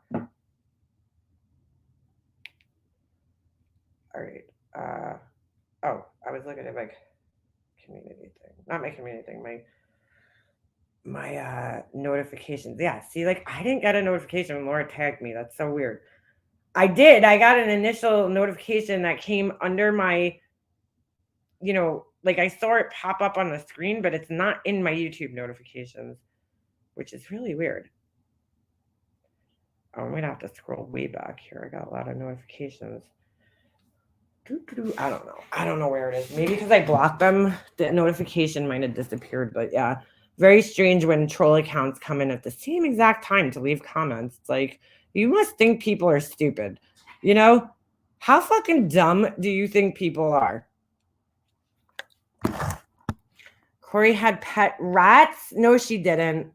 Ugh. I noticed Granny watching uses a lot of Laura lingo. Really? I don't think she would I don't know. I don't think she was around enough to even know anything about me. I don't know where that girl came from, but yeah, she's definitely very, when Laura says that girl's like a mini her, I'm like, wow, you're kind of right. Like, she kind of is, she kind of does remind me of a mini Laura. I mean, it's probably no truer words have been spoken. You could say words with no time in your voice and they will understand tone in your voice. Okay. Arthur is 23 and he's just turned 18. Ooh. Oh, that's cute. Oh, KB Bells, that's so cute. I love those. I've seen like videos where people do that, where they do like they'll recreate like old childhood pictures. I think that's so cool. That's awesome. What's this? Savage coming for the B. I don't even have an ice machine. I don't have shit over here. I'm poor as motherfucker. I don't even know that shit. I'm poor as a motherfucker. Hold on. I be living large over here. My pockets are deep. My shit ain't deep. Shit. I'm struggling like the rest. Oh shit! Always searching. What are you talking about? How the fuck that money's going to an attorney? What the hell? At least I ain't got to get up here and beg for my attorney. Just saying. Clip that bitch. I don't give a fuck. Clip it. They fell right into the Laura trap yesterday. I'm coming for that one too. You don't know. Buzz, Teeny. Buzz. Sorry, I got choked. I'm over here. You gonna get choked because you know what I just said? I'm coming for the buzz. Good Lord. You got a broken vibrator? Whose bird is that? Is there a bird in the background? No, Jenny, trust me, Jenny know what I'm talking about. I'm coming for that hood. I sure am.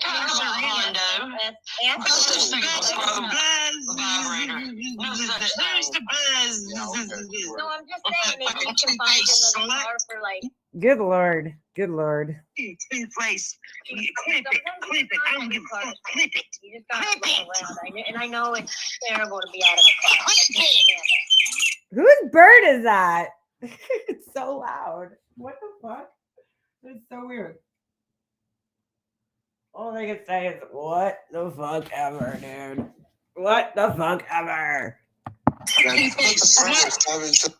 Yeah, she's just, whatever. Fuck her. Fuck her. Buzz, I'm coming for you, bitch. All right, dude. Relax. How old are you? Yeah. Yeah. Sorry, but yeah. We're too old to be talking like that. Come on, girl. Stop. I don't know why everybody's scared of her. Like, whatever, dude. She's what she is. She fucking called me out a couple of months ago. I'm like, what the fuck you calling me out for? Like, just stay over in your fucking lane over there. I don't bother you. Don't fucking bother me. Don't involve me in your bullshit, I don't fucking go over in your little fucking community. Stay the fuck out. I don't know what the fuck I was just looking for on my phone. We said something. Laura thinks 60 is an old lady. Only like 6 years. Dude, I think 42 is an old lady. I'm fucking old. Shit. Savage coming for Queen Bee should be interesting. Yeah, whatever. Why does she care though? Like, honestly, why does she care if Queen Bee asked for money for an attorney? Like, her lawsuit and whatever Savage is, I don't know. Does Savage have like some court shit going on with Dolly? Like, if that's the case, like, totally two different things. I'm not really sure what's going on with Savage. I know she had like some court bullshit with Dolly, right? But I think it's totally different when somebody's like suing you, and like that is very, very costly, to defend yourself as a person in a lawsuit. I don't know what, again, like, I'm not sure, but like, girl, if you wanted to ask for money, you're married, I think, right? Savage is married. She has a husband, like she has a job and shit. Like, I don't know what Queen Bee's situation is, her financial situation, but like, I just don't understand it. If people want to help out, why the fuck do you care? Anybody. That goes for Savage, that goes for Laura, that goes to any of these bitches on here. They're sitting there fucking pocket watching everybody. Why do you fucking care? It ain't coming out of your fucking wallet. If you think she's scamming people or she's this or that, don't give money to it. But if other people want to, why do you fucking care? I mean, if you've been up here, you make money on this platform just like everybody else does. You make the same money. I mean, those people, I'll say her specifically, they were like, back when, right, I first like even found out these people existed. They did their own thing over there. They were like the drama community, the OG drama community, right? And they had no interest in the true crime community until I think it was like the Summer Wells case. And then all of a sudden they kind of came into the Summer Wells community. And then they started trying to tell us how to fucking run our channels. And I'm like, girl, you ain't coming over here and starting to tell me how to run my fucking channel. That ain't happening. I remember one of them, I think it was the girl Shannon. She called me out like a while back. Okay. I didn't fucking know. I don't watch these people. I popped in her chat a couple of times here and there, but like I don't watch them on the regular. So I'm not following all the shit that's going on and all their posts and all their things. Well, apparently at some point in time, one of them like started this thing where it was like, I guess they were going to turn off super chats on like Summer Wells' birthday or some shit. I don't fucking watch Summer Wells stuff. I'm not in that community. I don't pay attention to that shit. But that day was the day Molly Golightly and I think Tiffany too had videos, okay, about Summer Wells' birthday. So I go live that day and I'm like saying how like, dude, that's disgusting. Somebody sends me a $2 fucking super chat, like $2. I think it was Andy Cruz, actually. Andy Cruz always sends me like super stickers and super chats, like $2, $2.99, whatever it was, And then I think I might have got one other super chat that day. Like I didn't know about the whole turn your super chat thing off that day. And at that time, I think I had just come back like from a long break off of here. Okay. Just got my monetization back. Like I wasn't even like thinking like, oh, let me turn my monetization off. But I didn't even know that it was a thing. I didn't even know that people were turning their monetization off. And, the one girl goes live, she's like Shannon, and she's like calling me out about it. And I'm like, yo, dude, I made $12. You want the $12? Are you that bothered? Whatever it was that I made that day, it was under fucking like $20. You that bothered by it? Like, you're not. Look, I've been over here dealing with Molly Golightly and calling this asshole out for years at this point in time. You guys just started doing this shit. You had no interest in this community. You know what I'm saying? Like prior to Summer Wells' case for some reason. You ain't gonna come over here and now tell everybody else how to run their channels over here. People that have been doing it for years, been dealing with that lady and her fucking grimy behavior for years. You're not gonna come over here and tell me what I can and can't do. It ain't happening. How I'm gonna run my channel, when I could have super chats on and when I can't. Get the fuck out of here. Who the fuck do you think you are? So yeah. After that, I kind of just stepped back from that channel, those channels all together. And there's people within their little group that I like, but I just stay away. I just stay away. Too much bullshit. I don't need fucking people telling me what I can and can't do on YouTube. I run by myself here. You're not going to fucking run my channel. You're going to tell me what to do, what I can talk about, what I can't talk about, when I can turn my monetization on. Fuck out of here with that shit. Get out of here.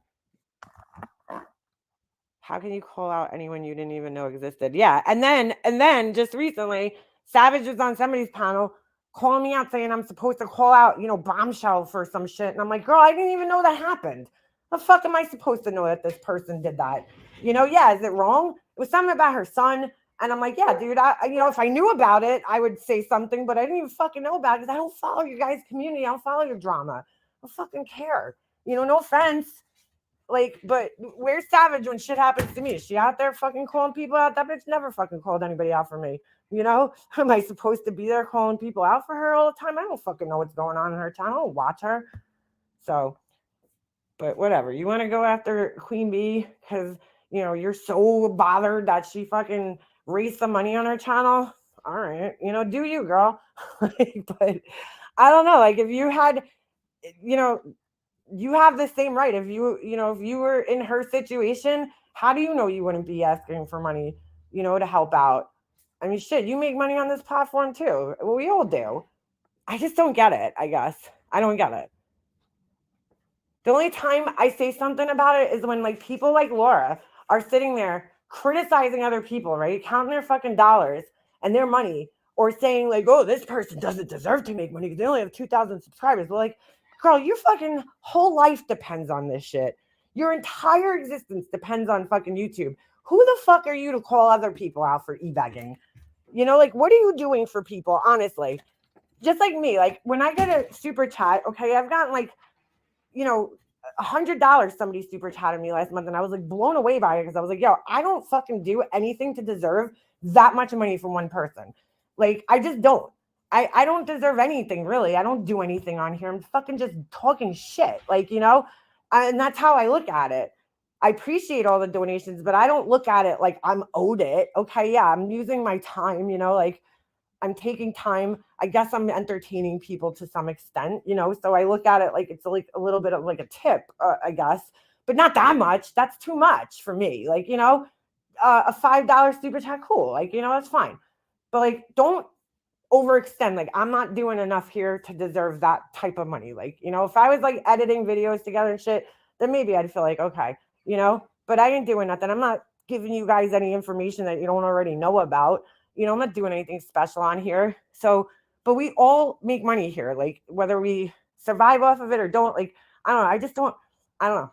To me, it's like, okay, if I think somebody's being shady and they're scamming, I'm not going to give them money, period. You know, just like with Diane back in the day, I was like, I'm not going to super chat her because that's not why I super chat people. I'm not going to super chat you so you could donate it to some charity. Like, that's stupid to me. If I want to donate to the charity, I'll go donate to the charity. Just like the lady that was up on fucking White Boy Lockdown's panel the other day crying about, bro, seriously, why would you give two fucking strangers $15,000 or $14,000 that you don't have, okay, because they were saying she charged it on her credit card.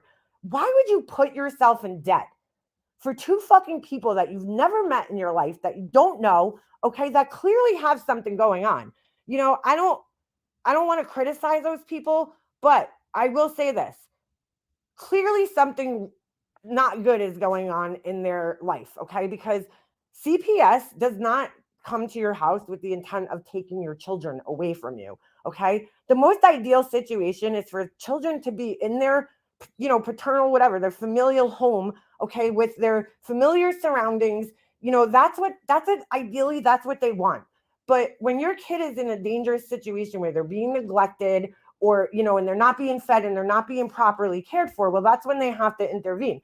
But ideally, they want the children to stay in their home in a stable environment. They don't want to, you know, take kids out and put them in homes with different people and, you know, their whole lives are turned upside down, because that doesn't really help kids. But sometimes they're left with no choice but to do that, because it is in the best interest of the kids to not be in the home.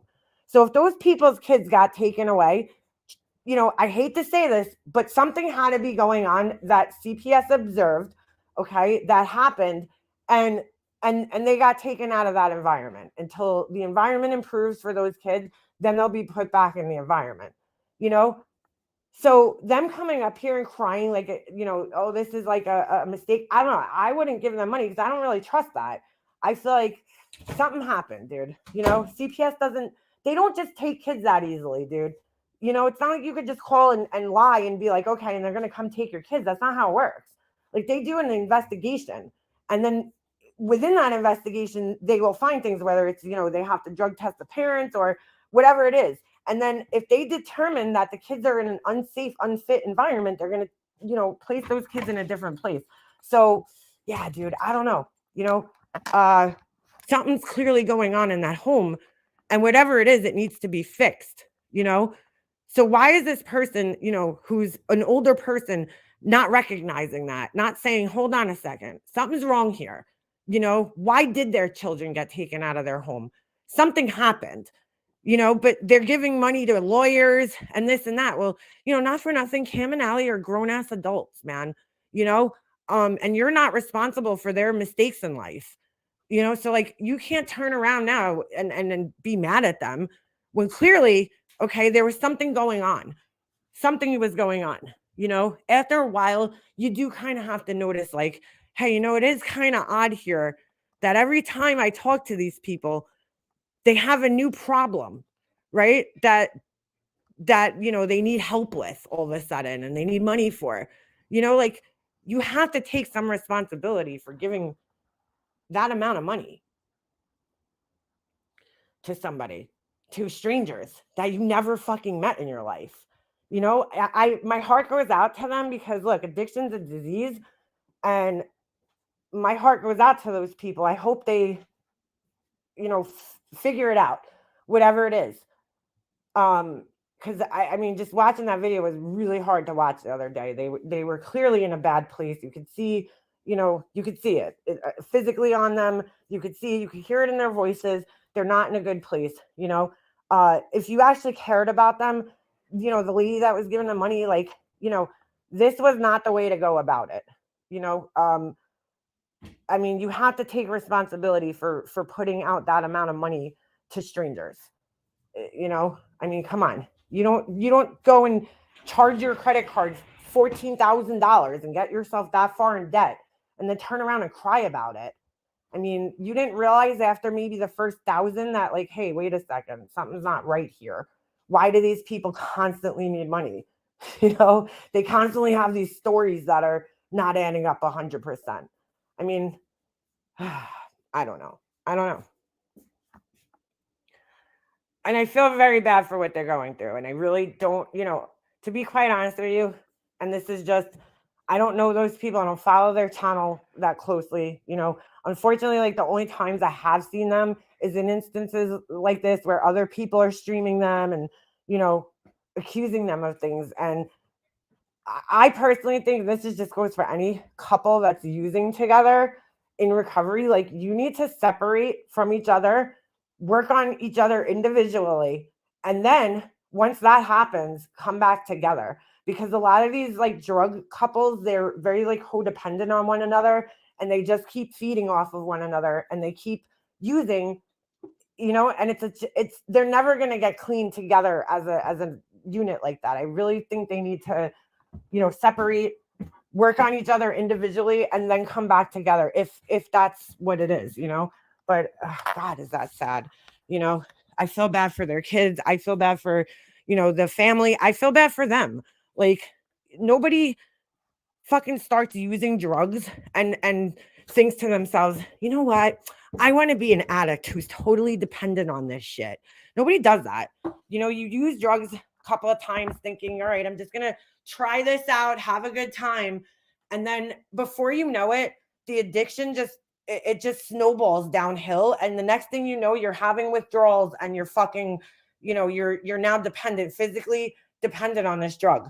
And people that don't understand, which is why I feel like, Laura, you're such a liar about being a recovered addict, because I would think you would have a little bit more empathy for people who, are in an active addiction situation.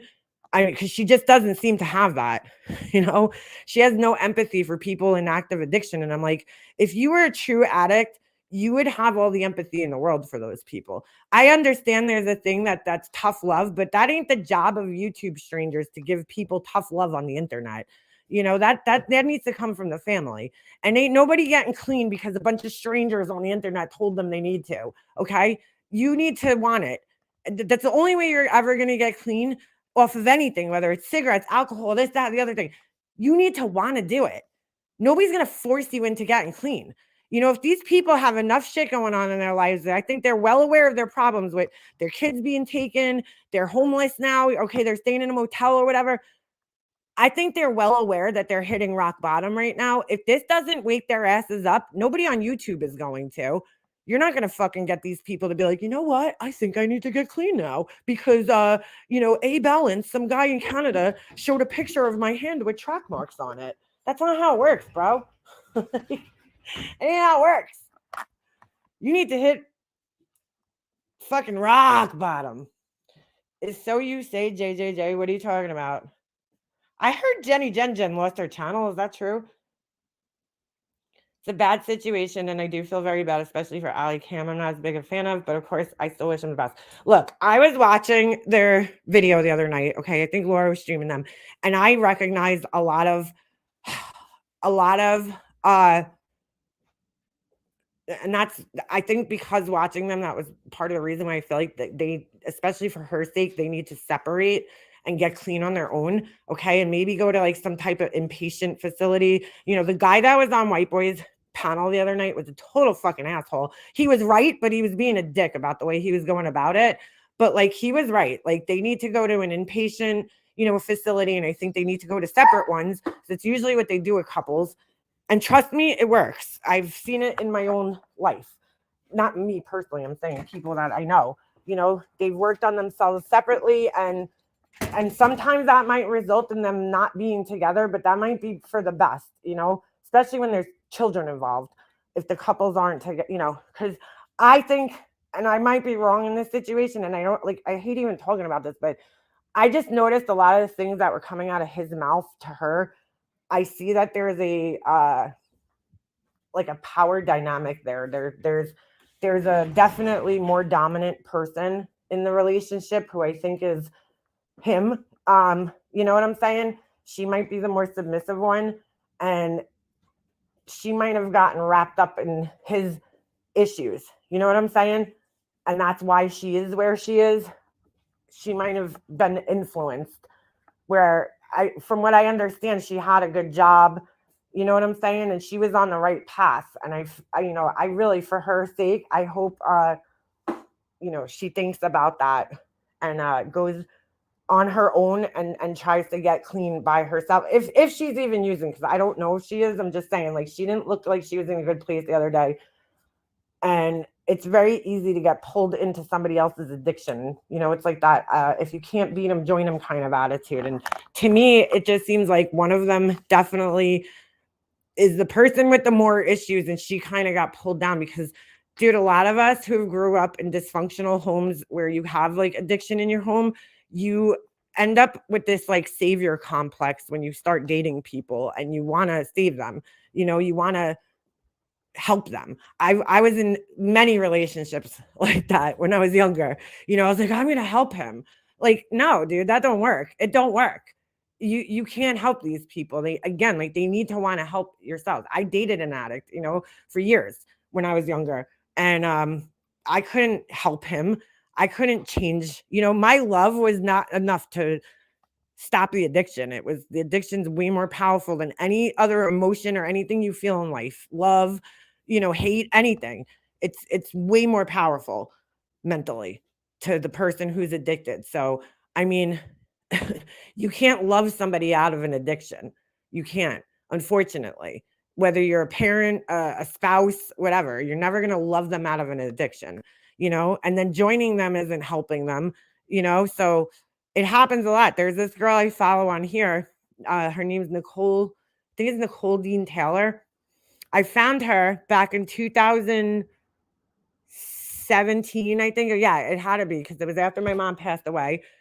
And at the time I don't know, I bought a lot of fish tanks. I got into fish keeping, and it was like, I thank God for it because it kept me so busy and it kept my mind focused on something during the time when my mom was gone and I was grieving her. It kept me like, I don't know, it just kept me focused on something, like caring for something, taking care, like, building the tanks and learning about all the different fish and the, everything about it.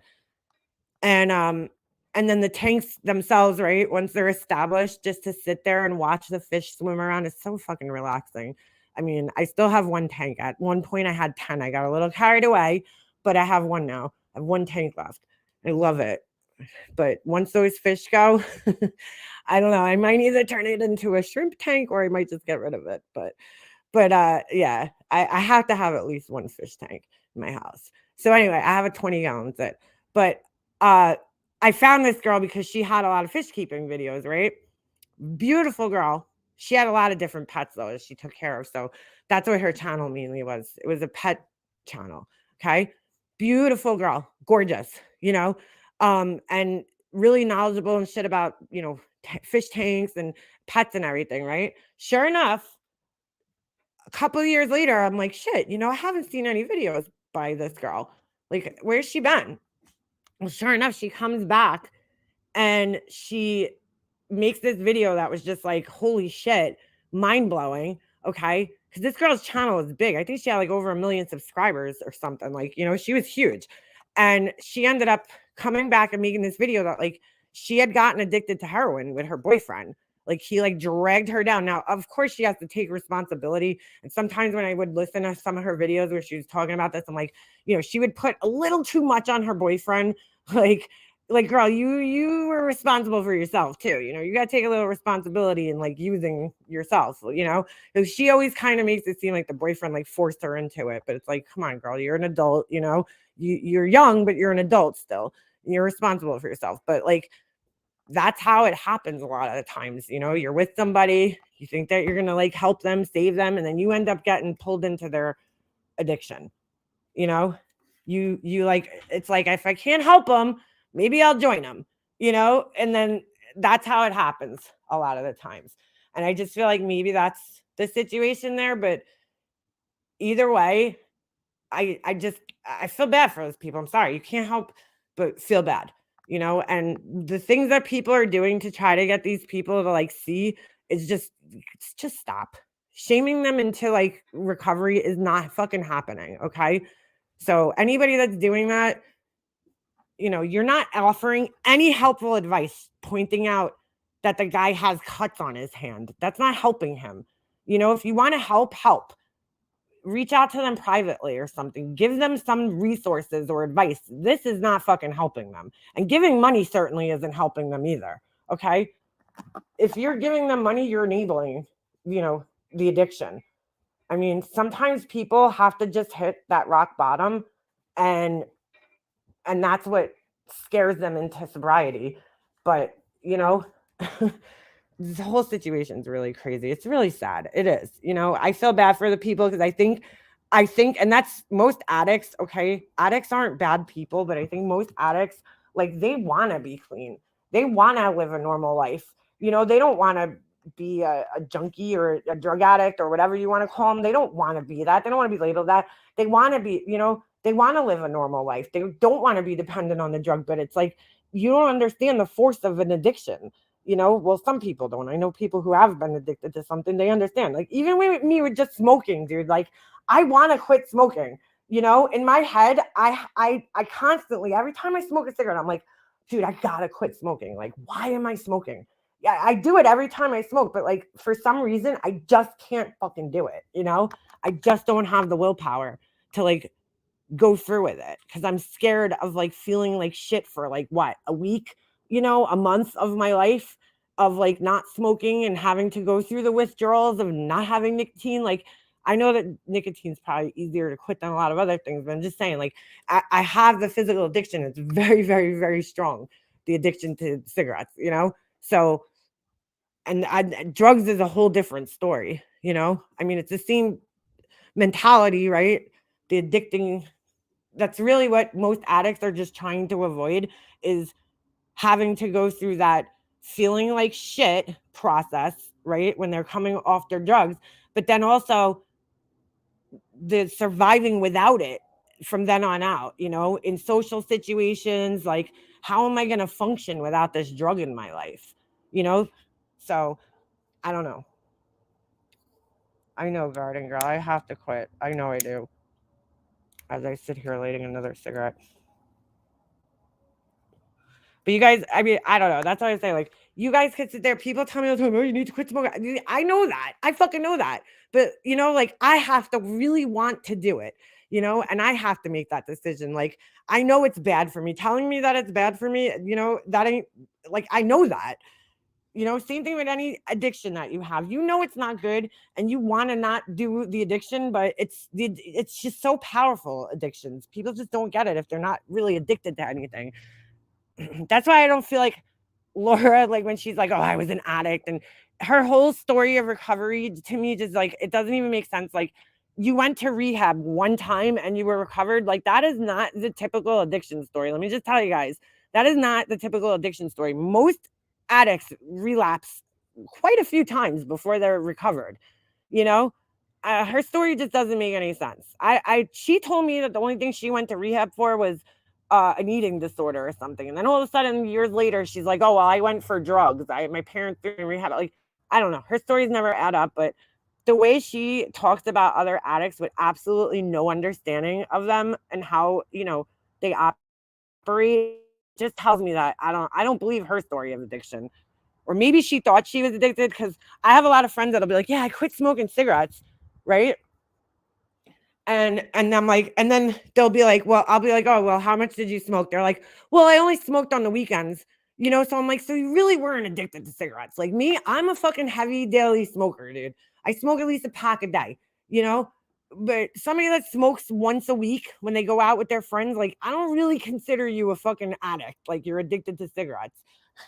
Like, if you could go an entire week without smoking, right? And then only smoke when you're out with your friends on the weekends, like, that's not really like the same.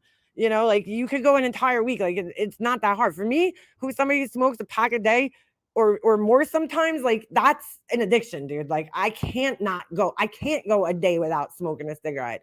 I can't even go a couple of hours unless I'm sleeping, and even then sometimes I wake up in the middle of the night and smoke a cigarette. Like it's bad, it's a bad addiction, but it's the one thing I fucking have. It's my one fucking vice.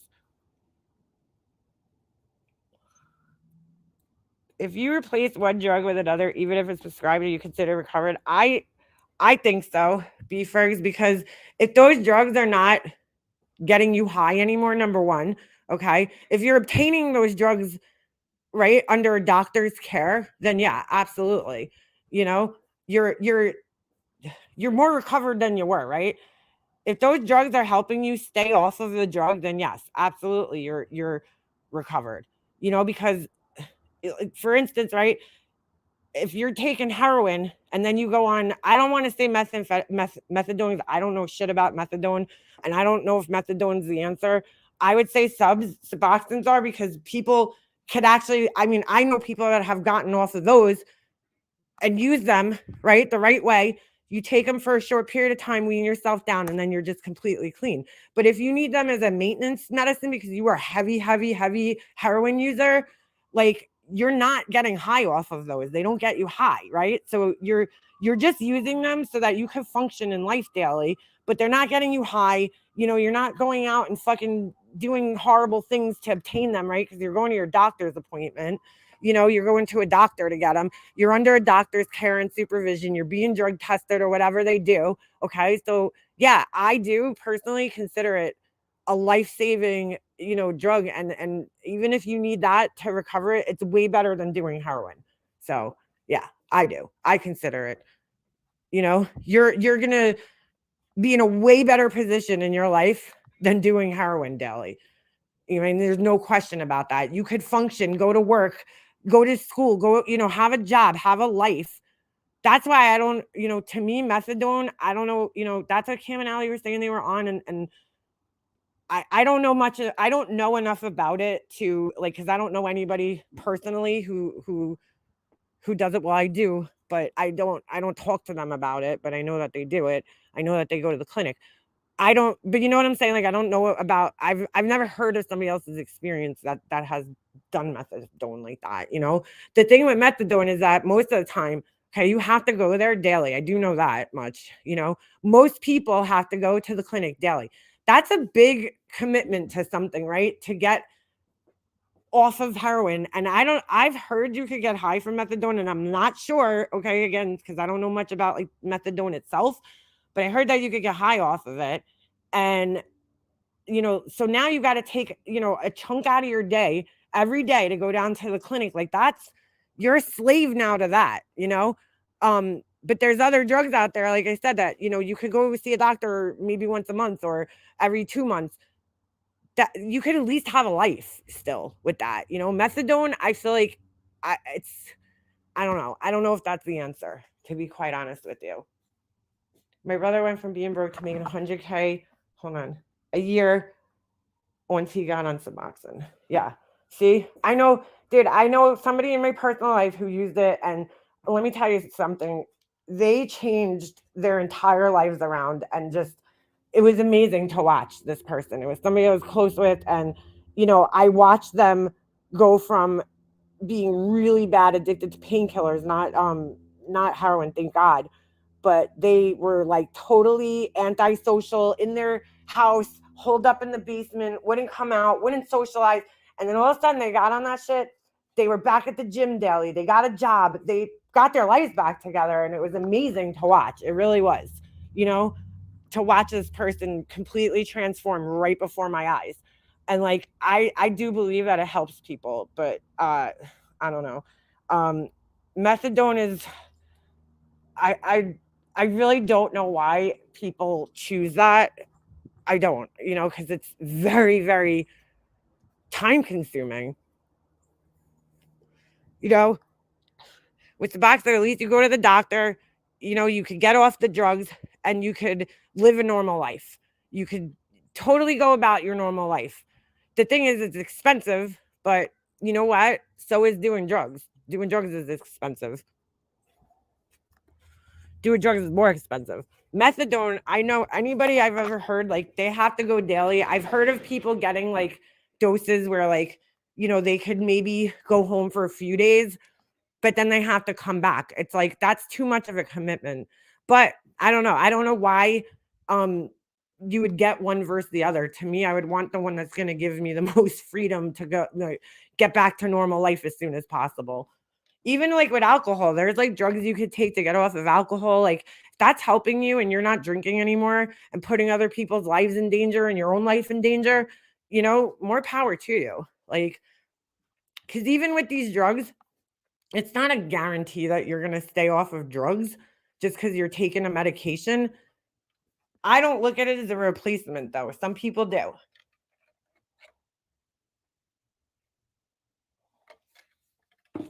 Yeah, Klonopin is hard, dude.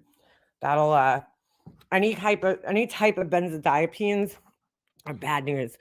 I mean, you could literally die withdrawing from those.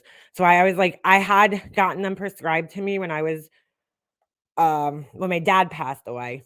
It was like between my dad and my best friend when he passed away, because my dad died in 06 and I think my best friend died the year later.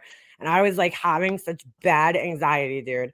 Anxiety like I never felt in my life. I had gone through like a really bunch of traumatic shit in a really, really short period of time. Like there was this whole situation in my family that I went through in 2005. Okay. 2004, I think 5. My dad got sick, went through that, him dying. My one of my closest friends passed away suddenly, and it was just like I fucking had the worst anxiety of my entire life. I've never felt anxiety like this before in my life. And so I went to the doctor and they prescribed not Klonopin, but what the fuck is that shit? Xanax for me. Like just a small dose, I took it for like a month and I really didn't feel like it was helping me. Like, because here's the thing with Xanax, for me at least, my experience is like you have to you get a panic attack and then you take it. So it's kind of like counterproductive. I don't know how much it prevents it. You know what I'm saying? Like it's a kind of as needed kind of thing, right? When you feel like you're getting anxious. So I'm like, I don't know, like it's not preventing the anxiety attacks. And the worst thing for me was that it was making me so tired. Like I felt like I couldn't function. I'm like trying to go to work and work and I'm like, oh my God, I'm so fucking tired. Like I was so fucking tired at work. And I'm like, this sucks. Like I want to feel like I'm sleeping all day, So I think I stayed on it for maybe 2 months. And then I was like, fuck this. I'm like, I'm done. I just never went back to my doctor for it again. I was like, you know what? I had anxiety my whole entire life since I was a kid. I remember my first panic attack when I was a kid. I couldn't breathe. I think I was like around 13 or 14 years old. I had anxiety before then probably, but I didn't know what it was. But I became aware of it being anxiety when I was like about 13 years old. And I mean, I couldn't breathe. I felt like I couldn't breathe. It was the scariest feeling. My mom's making me breathe into a brown paper bag, and I had it my whole life. And I've learned how to cope with it without, medication, like to some extent, so it's definitely gotten a lot better the last couple of years. But yeah, I was like, I don't need this shit. I could figure this out like without this, because I didn't want to get addicted to it. I remember at the time when I was taking it, there was a show on TV called Dr. Drew. He hosted the show and it was Celebrity Rehab. Is that what it was called? I think it was around the same time. And there was this one girl, she was a beautiful supermodel and she was hooked on Xanax. And they showed her like withdrawing off the Xanax. And I was like, oh shit, dude. Like she almost died, And I was like, dude, I just don't need that. Like, I just don't want that in my life, So my doctor gave me Xanax after my son passed. I hated it. I figured I needed to deal with these feelings. So I may as well do it now instead of putting it off.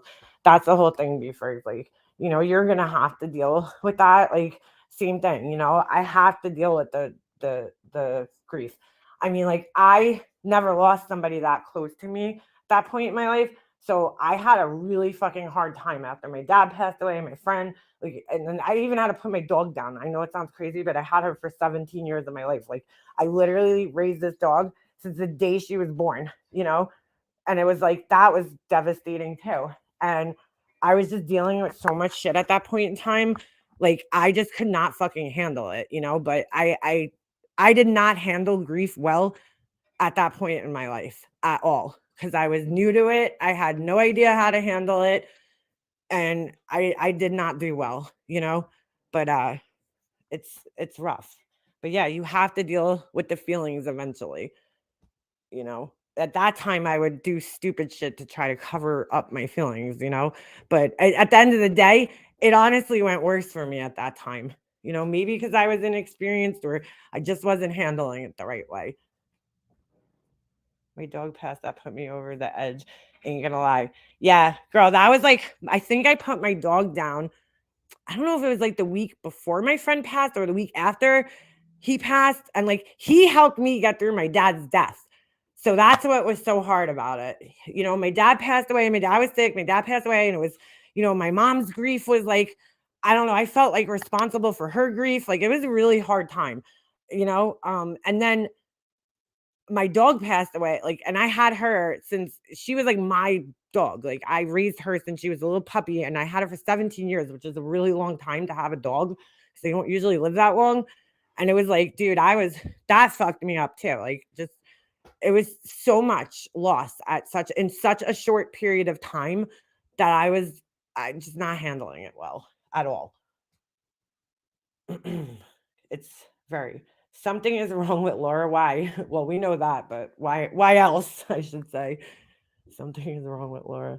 Why else? That's what I should say. We're all different, so we got to do what works for you, girl. I tried, wait, what? Hold on. I tried damn well-being celebration, everything, but fuck all that shit. What's that? What do you mean? That's amazing. Congrats to your folks. We take it from me. Hyper too. I'm the person who always thinks and asks if I'm on cocaine, any drugs. Never in my life because of my energy. I was hyperactive my whole life, and yes, people will make comments when you're like, you know, if you talk a lot, they think you're like on something. Because like I did my whole life since I was a kid. I was just talking about this with my cousin the other day.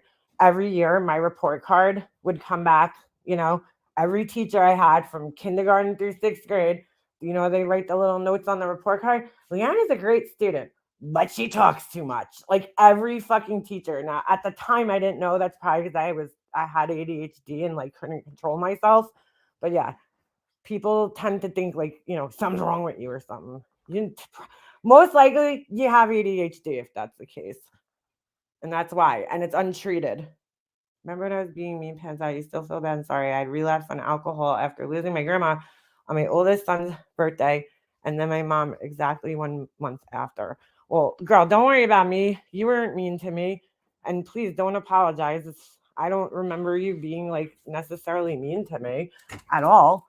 I don't know. You wrote a couple of comments about me, like, but I don't look at that as being mean. You don't have to agree with everything I say and do, you know?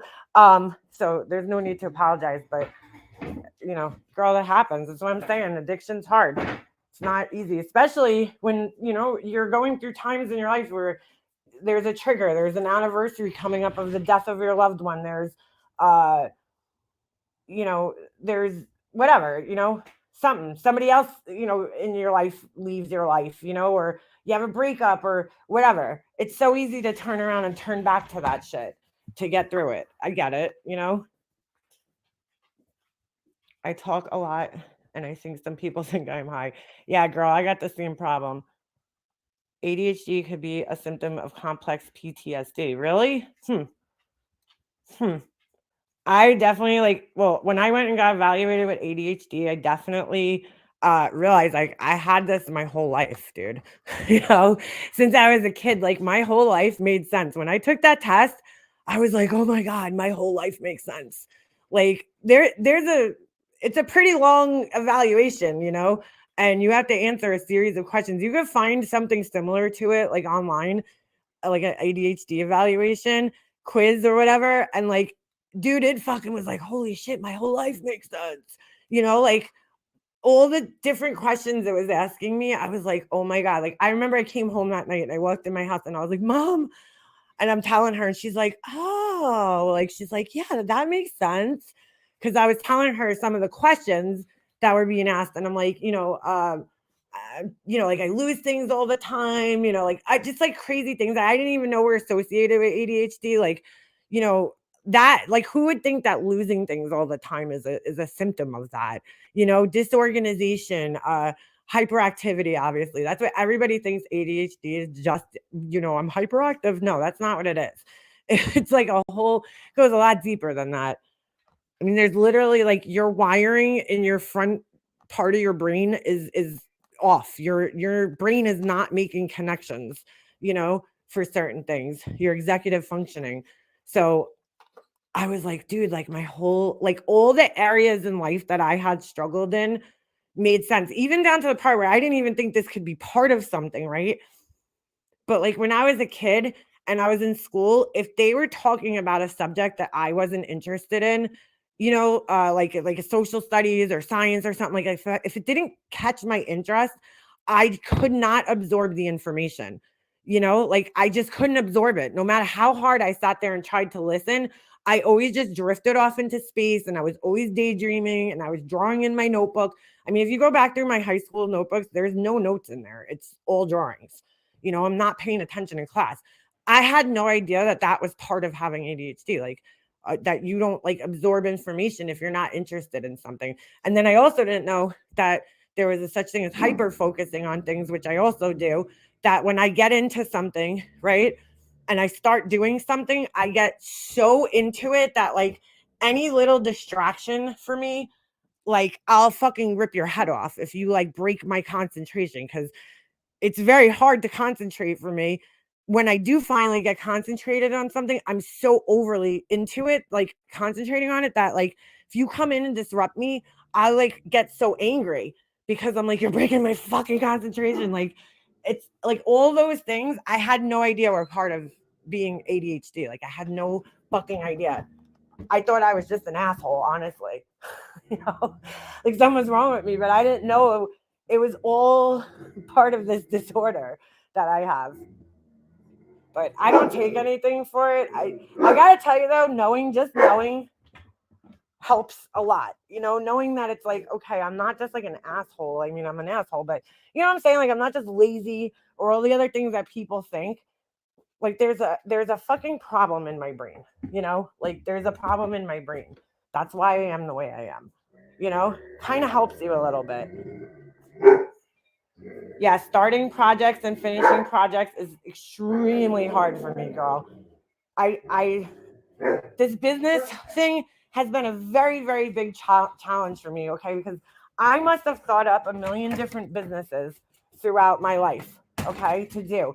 I mean, even going down to the point of buying supplies for the businesses, okay? And then, I'm right there. I'm right there ready to start it. And then something stops me all the time.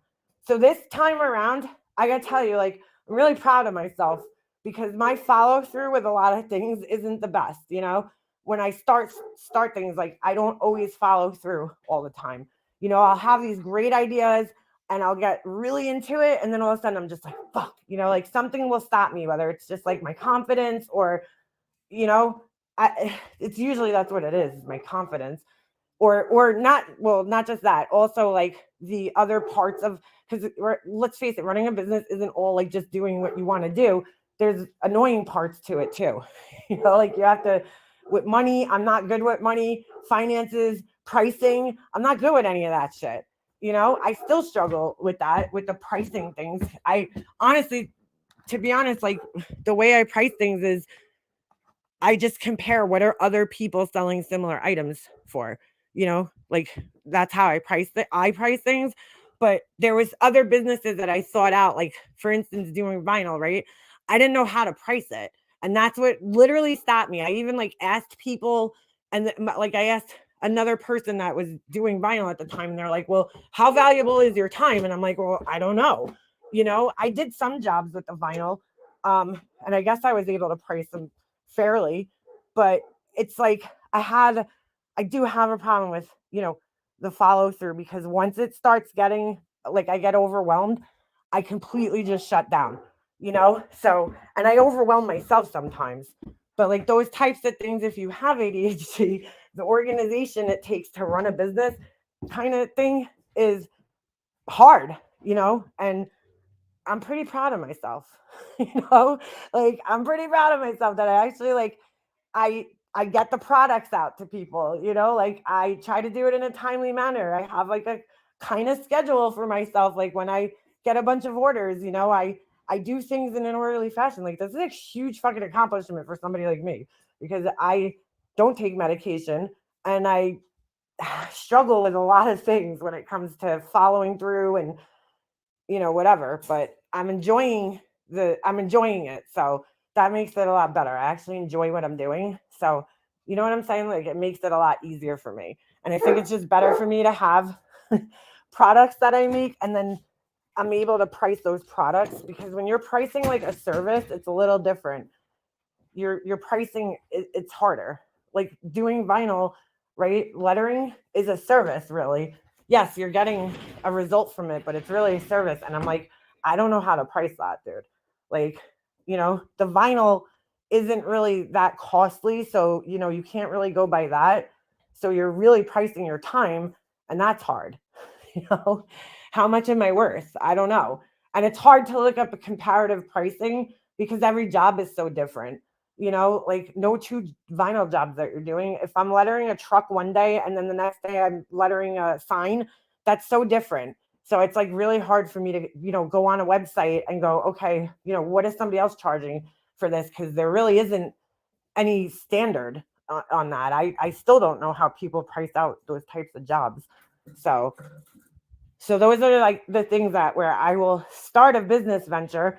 I had a vinyl cutter. I did a couple of jobs, but it was really hard for me because I couldn't organize it the way it needed to be organized. Like I got everything else. It's like, oh, I can make the logo. I could do the graphic design, you know, I can make the product. But then when it comes to the business side, pricing things, you know, money, that's where I fucking just fucked up every time, where I just shut down. I get overwhelmed and I'm like, oh, I can't figure this out. Like I need like an accountant, you know? I'm like, I could do the one side, even with the nails. I wanted to do press on nails.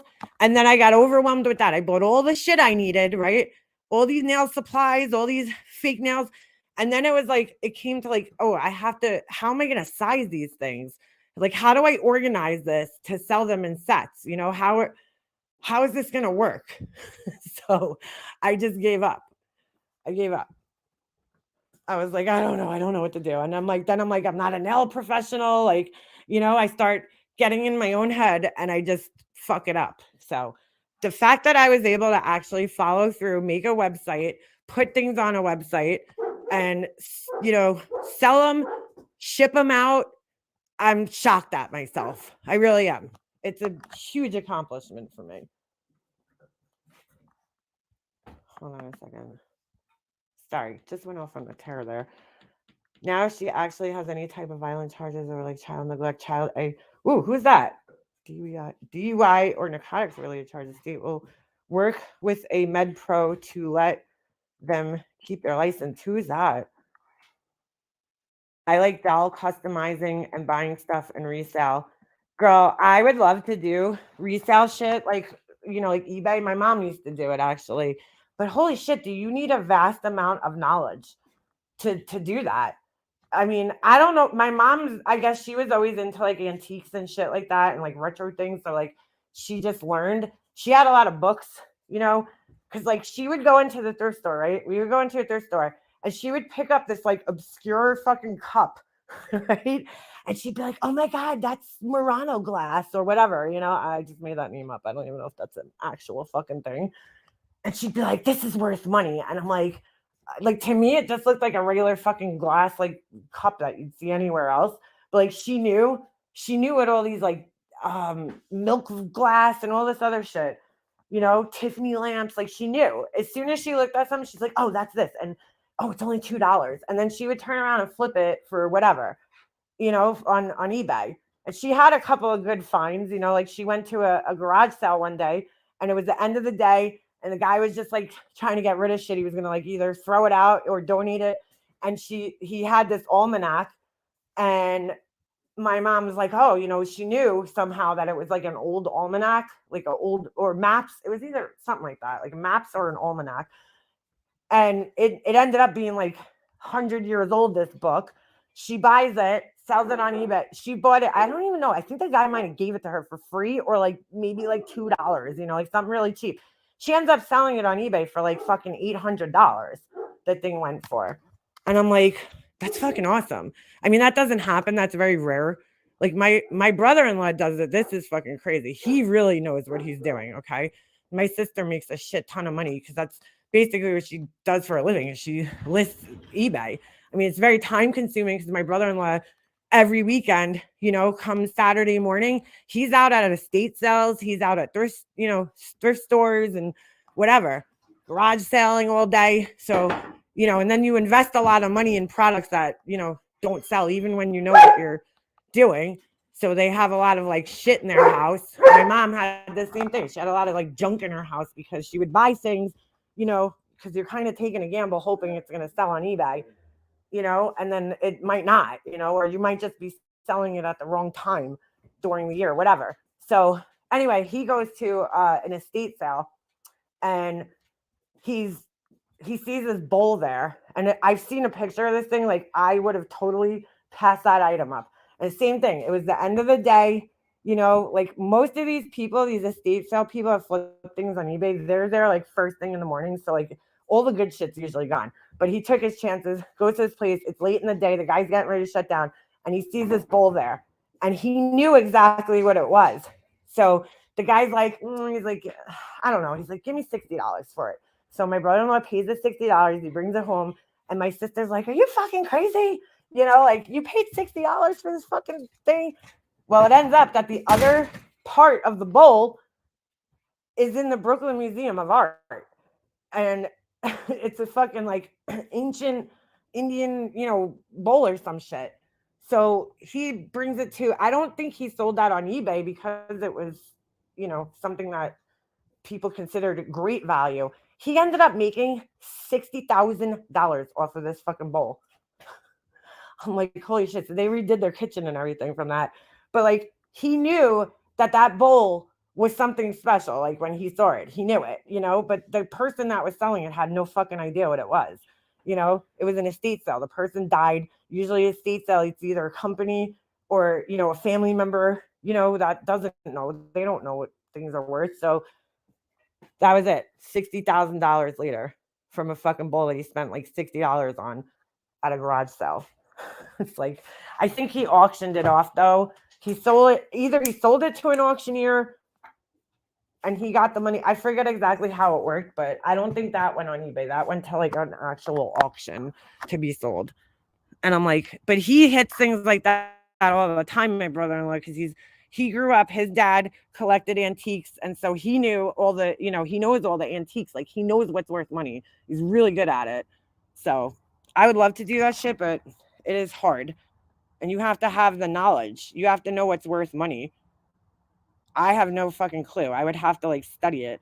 Just read your comment at 212 and phone is on 12%. I'll plug in hugs kiddo. Who's that? Who's 212? I'm like missing comments. Sorry.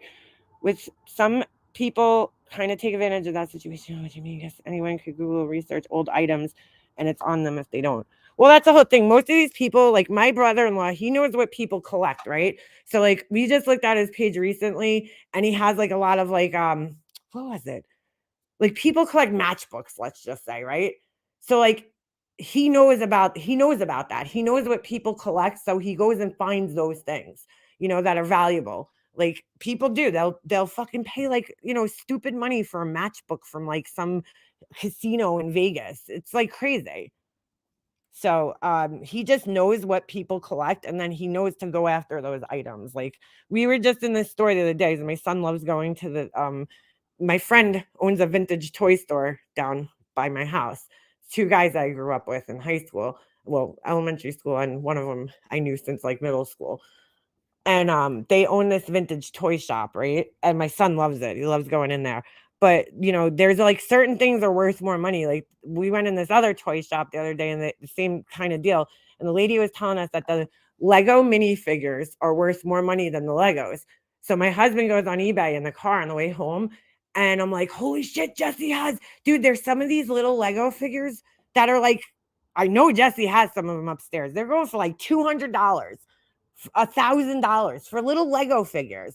I'm like, what the fuck? Because they only release the little Lego figures in series, right? So they only make a certain amount of them. If you have that one, it's valuable, but you got to know what you're looking for. Like it's a lot of people think, oh, my mom collected precious moments. They're worth money. No, they're not. They ain't worth shit. My mom had a shit ton. They were so overproduced and, popular. That's really what makes old things worth money. It is because like either they stop producing it and you can't get it anymore, or they, produced only a certain amount of it. And then, it becomes worth money later on in years because, it's a rare find. It's rare to find it, but it's pretty cool. It is a good business to get in. If vintage toys, yes, that's what my friend does. Like, we went in his shop and he was selling, do you guys remember those, okay, so if you grew up in the 80s, you're going to know this, 80s or early 90s. I was shocked to see how much these were going for. You guys remember the wrestlers, right? Because I feel like in the 80s, WWF and all that shit, like it was worth so much money. Dude, what the fuck? Is that a squirrel sleeping on a tree branch? He's just like sitting so still. Oh, yeah, he's moving. All right. I was like, is the squirrel dead or sleeping? He was so still, but now his tail's moving. He sees me looking at him. Anyway, all right. So you remember WWF? Like, I don't know. I know my brother and all his friends were like big time. I mean, we used to have like WrestleMania in the backyard and fucking, like we built a ring in the backyard, just out of like ropes and sticks or whatever. But like it was like a big thing. Every kid was into wrestling. And they had these pillows, right, that they made that were shaped like the wrestlers. So we're in my friend's shop and I'm like, yo, that thing's going for like fucking $200. One of them's like $400. I'm like, are you fucking kidding me for a pillow? Like, I don't know. It's like weird the things that go for money, because I wouldn't think that anybody would want some like old, dirty Hulk Hogan pillow, but apparently they do, and they're worth money. Like, who would think that? You know what else was expensive in there? Remember My Pet Monster? That thing was going for like a couple $100. Like, and I was shocked because I was like, everybody had that fucking thing, that My Pet Monster. The scary part is though, going in there and our toys from when we grew up are now considered vintage toys. That means we're vintage. We're old. Transformers, those might be worth some money. I don't know. See, like, again, when it comes to the toys and shit, I have no idea. And the only way I can know is by going through going to my friend's store and seeing what he has priced up high, anything Star Wars, I'll tell you right now, if you have anything Star Wars, that shit's worth money. Whether it's Lego Star Wars, whether it's fucking the old school, I wouldn't say the newer stuff, like the newer Star Wars stuff. Obviously, I'm talking about like the old school Star Wars shit, like the old Millennium Falcons, the old figures. Those are worth money and always will be. Something with Star Wars, everything's worth money. Just like right now, I went to this place, I think I told you guys about, it's called PaNiC. And it's a place out east. And it has what do you call it? It's a bunch of, different little houses and barns and shit set up, like sheds basically with antiques in them. And I go in this one lady's store and there's just Pyrex glass everywhere.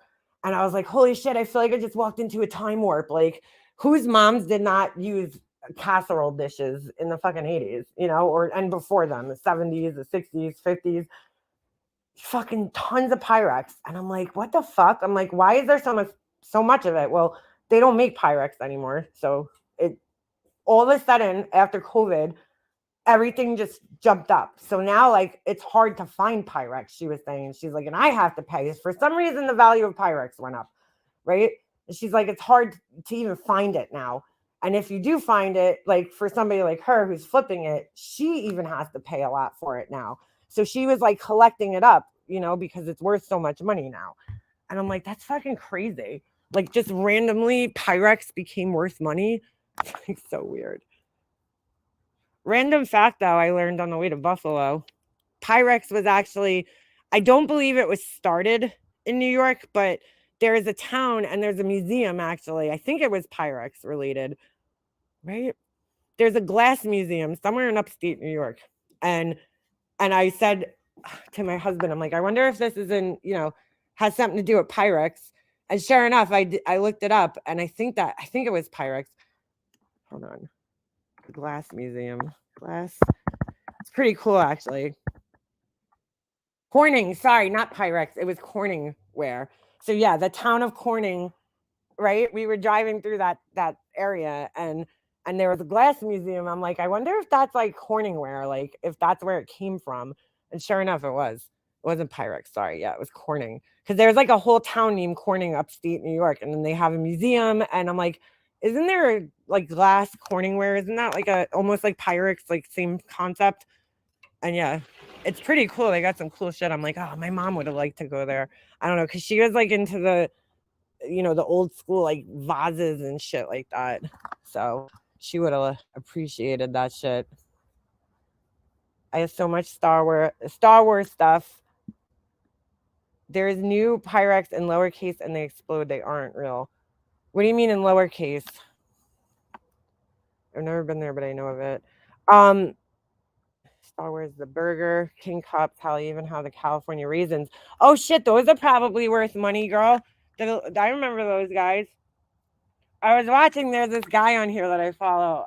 His name is something for, oh my God, wait, something for retro. Oh, I can't remember his name. If I find it when I get off of here, I'll share it on my community page, but it's pretty cool. He was like, he does videos about like all retro things, you know? So like, I don't know. There was one video I just did recently about like retro movies, you know, holiday movies that were like kind of forgotten about. And it was like a He-Man's Christmas special, Ziggy, which, you know, it was cool. I personally, like, I love looking at old shit. I like it. I don't know. I like looking at old things. It's pretty cool. But yeah, you still have a set of Corning plates. Yeah, those are good. Those are good plates. Aren't those the ones that like don't break, or is that the Pyrex or something else? Am I thinking about something else that they used to have, like the, you know, commercials, like you could smash it on the floor and it like won't break even though it's glass? Have you ever seen caboodles out? They aren't as well made, but I did get psyched when I had a website and I saw some of their retro caboodles back. Yes, girl, they've been having those for a while. I still have. I bought my mom probably one of the best caboodles that was ever made when I was like a kid, and I still have it. She used it like up until she passed away. She still had all her makeup in this caboodles, and it wasn't like the standard one. You know what I'm saying? Like, you know what the standard caboodles case is, where it all kind of folded out. It was basically, I would call it a caboodle double wide. So it was basically like two caboodles put together, right? That was like the size of it, but it was flat. It was like I don't know. Let me see if I can find it. I would pull it out for you guys, but it's buried in my cabinet and I don't want to make a fucking mess in my room. Hold on. I'll see if I can find a picture of it real quick. Caboodles retro. I don't think they ever necessarily stopped making caboodles, like, but I don't know, dude. I don't know if I'm gonna be able to find this one. This is a hard one. Oh, wait a second. Hold on. I gotta share my screen with you guys. Corningware. Yeah, Corningware is good shit. You know, I was thinking, I'm like, I don't know where my mom's not her Corningware, her I don't know if I took her Pyrex though, because she had Pyrex. I might have it because I like to make some things in those casserole dishes. I don't know. I just like a pan just isn't the same. So hold on. Hers was like, it might have been like this one, dude. Honestly. I wish I could see the inside of this one. It's a little wider, it looks like, right? From front to back. And it was cool because I had it had a mirror in the middle that you would flip up and then on each side. So it didn't have that standard tray. Like, hold on. Like this is like, to me, this is the standard, right? So you really only had the trays here. Down here, you just threw a bunch of shit down there. This one was better because it was flat, right? And it didn't have that pull-up tray. It had a whole bunch of different trays down on the bottom here part. And then it had a couple of pull-up trays that you could pull out. But it was just, I don't know, to me, I thought it was a much better way to organize your makeup.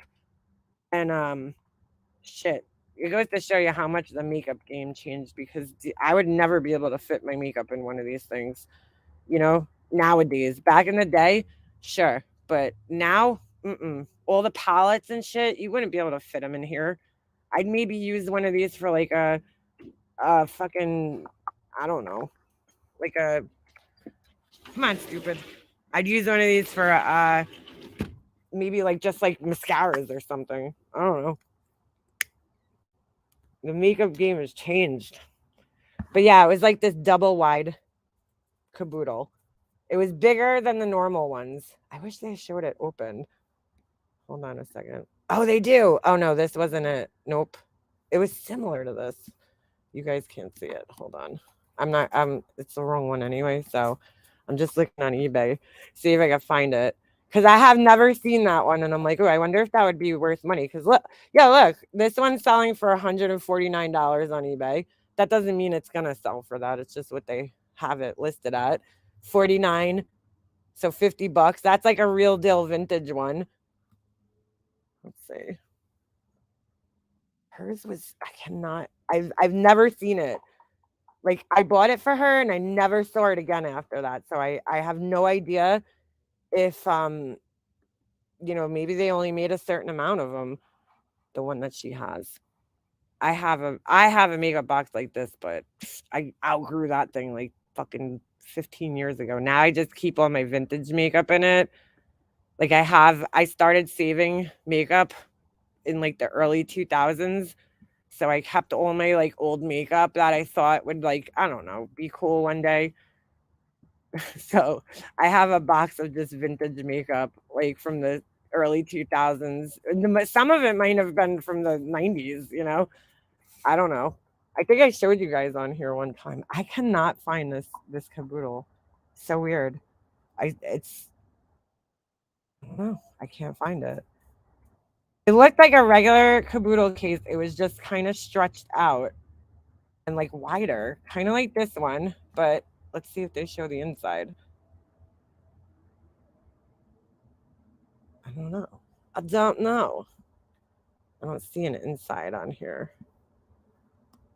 Nope, that's not it either. Oh, sorry. I thought I was showing you guys. That's not it. So I don't know. I can't find it.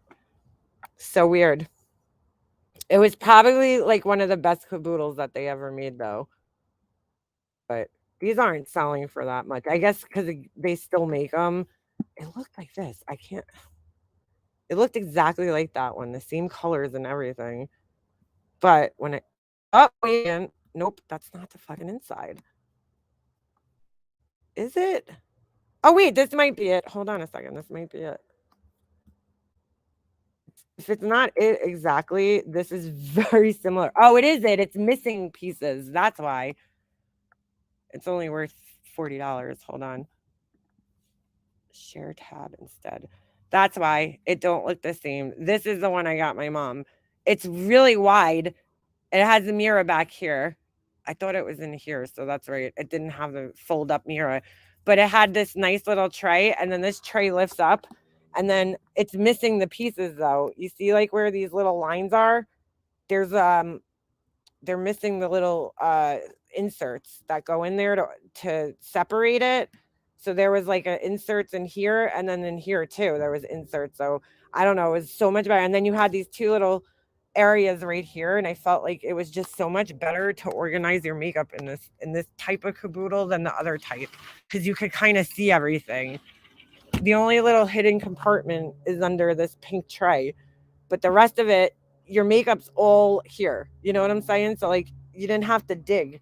Because that's what I always hated about the other ones, you know, that bottom compartment, that thing could get pretty full and then you're digging for like shit. This one was good because everything's displayed for you when you open it up. Like she used to keep her eyeliners and shit up on the tray up here, her little pencil sharpener here, and then she had eyeshadows in here and in these little compartments, you know, her tweezers, because these are a little taller. And I forget what she over here, I think she kept her, you know, whatever, her foundation, and like it was all separated, you know, blushes, shit like that. You could like either stack them or stand them, you know, put them side by side. It was just like a way better caboodles than the regular ones. I used to hate the regular ones because I'd have to take like everything out to find things. Nothing stood up in it. You know what I'm saying? Like you couldn't like stand up like bottles in it because the minute you move it, they would all fucking fall over and it would be a mess in that bottom compartment. So like this one was so cool because, you know, everything had a little compartment, even though this one's missing the little divider pieces. But this is pretty much it. Well, at least I know it's going for $40 if I ever wanted to sell it. But I'm not gonna. I'm holding on to that thing forever. One day Jesse's gonna inherit it and be like, "What the fuck am I gonna do with this fucking caboodles from the '90s?" You know. In my grandmother's, there were 3 pieces of pottery. They are from 1898. Wow, made by my great granddaddy. Not sure what they're worth.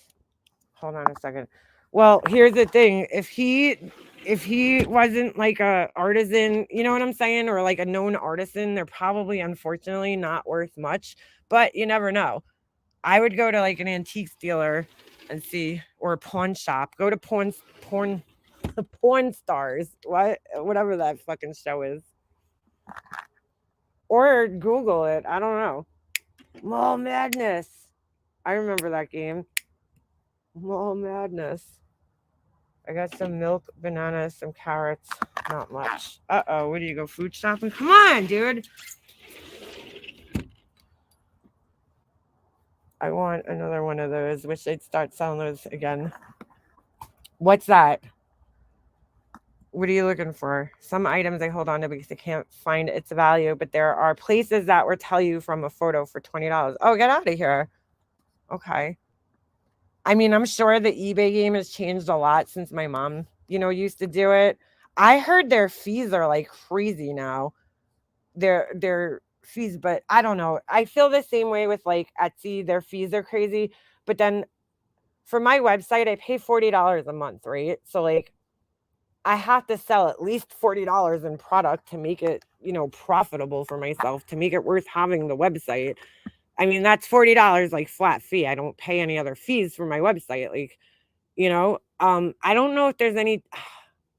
I'm pretty sure Shopify doesn't have transaction fees. In other words, when they, you know, when they give it to you, your money, when they pay it out, I don't know.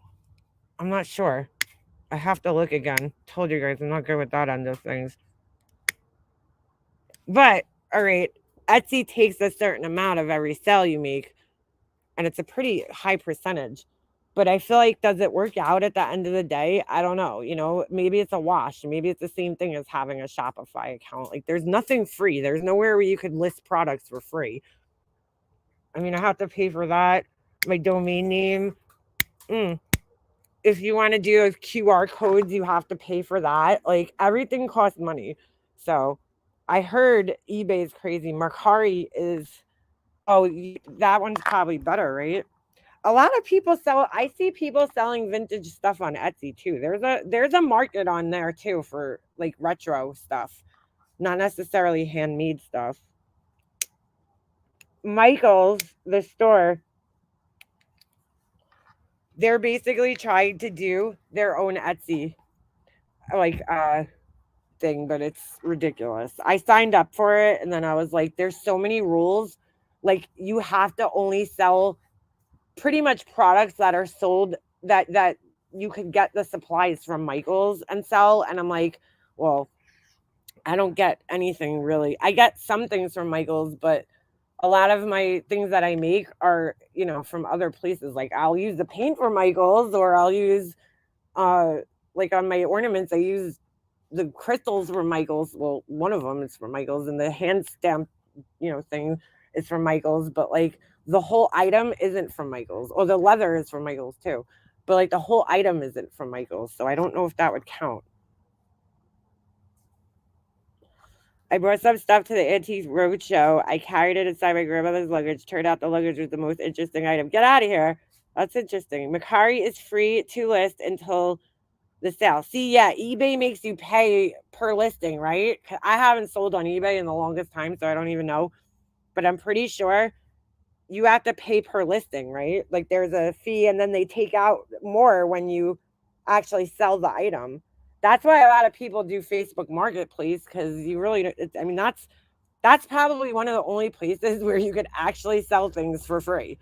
If you do Facebook Marketplace and then you do pickup or something, you're not paying anything. You're profiting from that 100%. Well, Heather, let me know how Etsy goes, because I was thinking, even just as well as listing on my website, also listing on Etsy and seeing how it worked out, if I would sell more on Etsy. So let me know how it works out. I had an Etsy page years ago, and I really didn't do much because I only had 10 items listed, but I made a couple of sales. It was right before my mom got sick. I've probably told you guys this a million times, but I was going to do invitations, another business I was starting, right? Where I bought the printer, spent like $800 on this printer, I got the paper cutter, right? Everything ready to go. I could print invitations, business cards, all sorts of shit. And then, my mom got sick, but I was selling, I did okay for, not putting that much work into it. I started off with 10 designs and I posted them on Etsy, and, people bought a couple of them. So if I would have kept up with it, I probably would have, made good money, because it was actually my friend that I worked with. She was the one who suggested I do it, because she did it, on the side.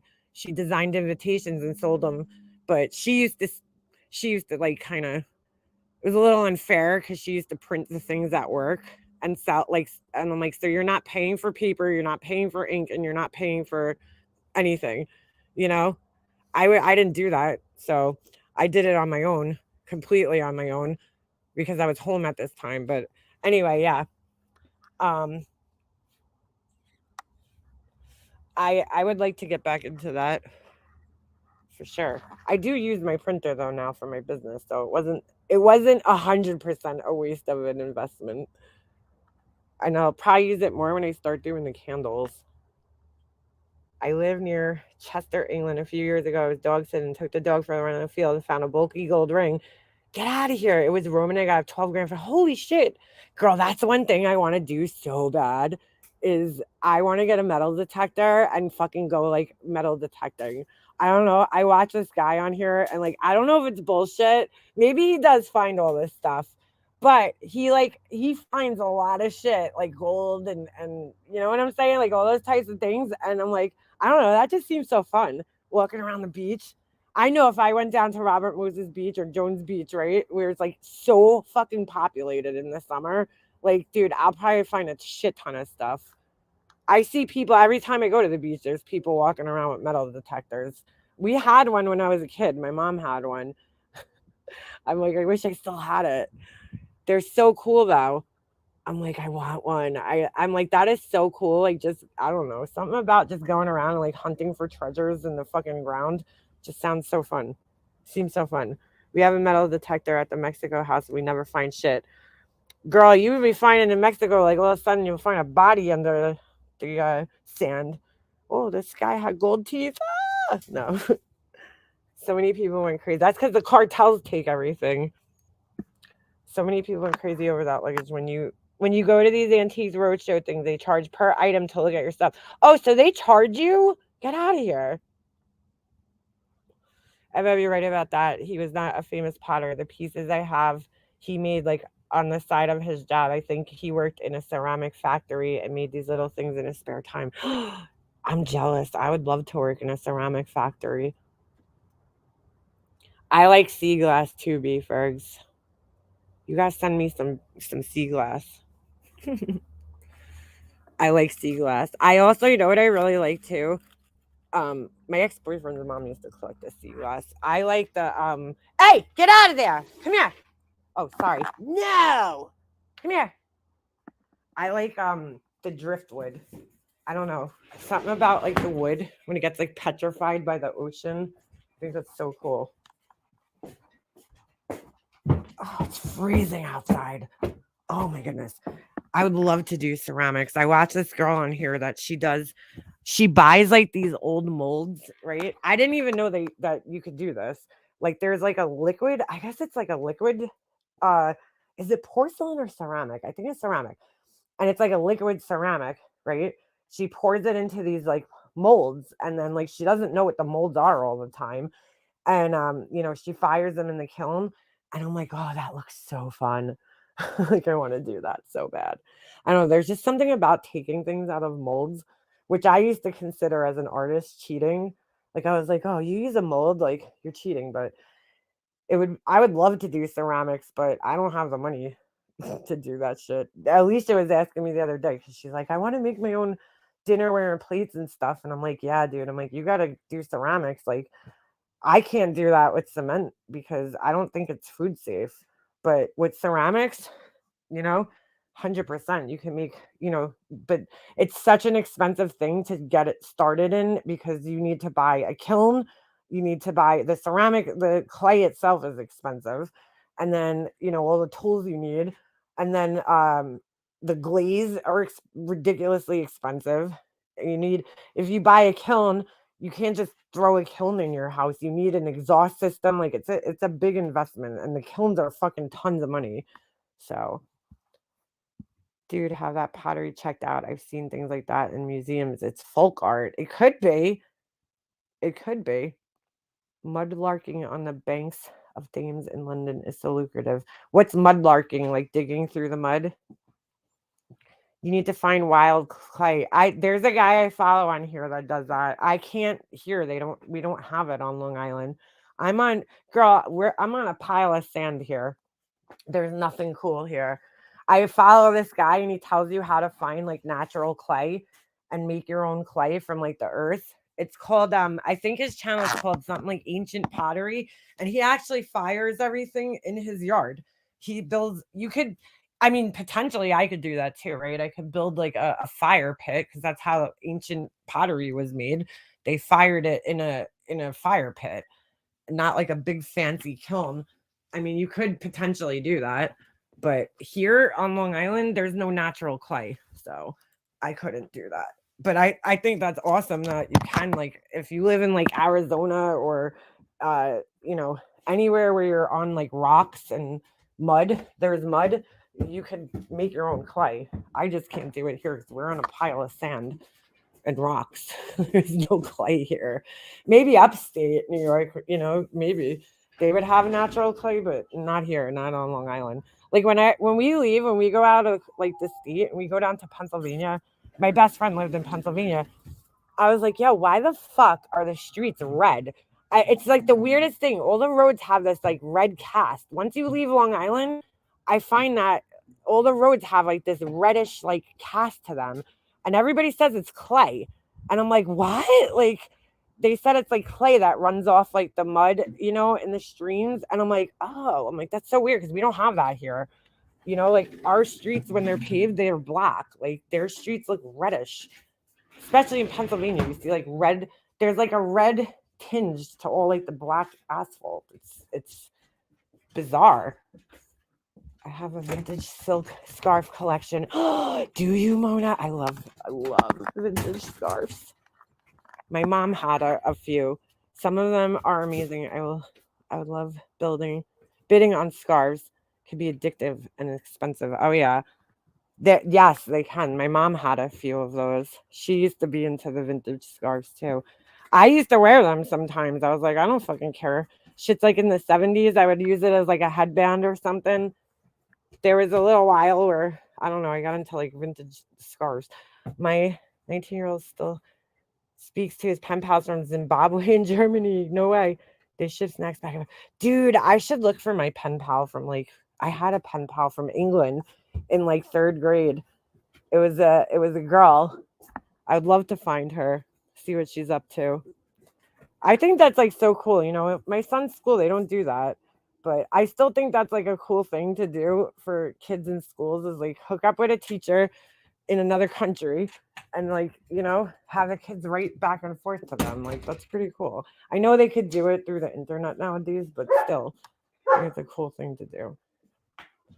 3 fountain pens from the 20s that are worth $2,000 each that I picked up from a charity shop. Get out of here. For a couple of pounds. That's fucking awesome. All right, enough. I love some jewelry from Africa.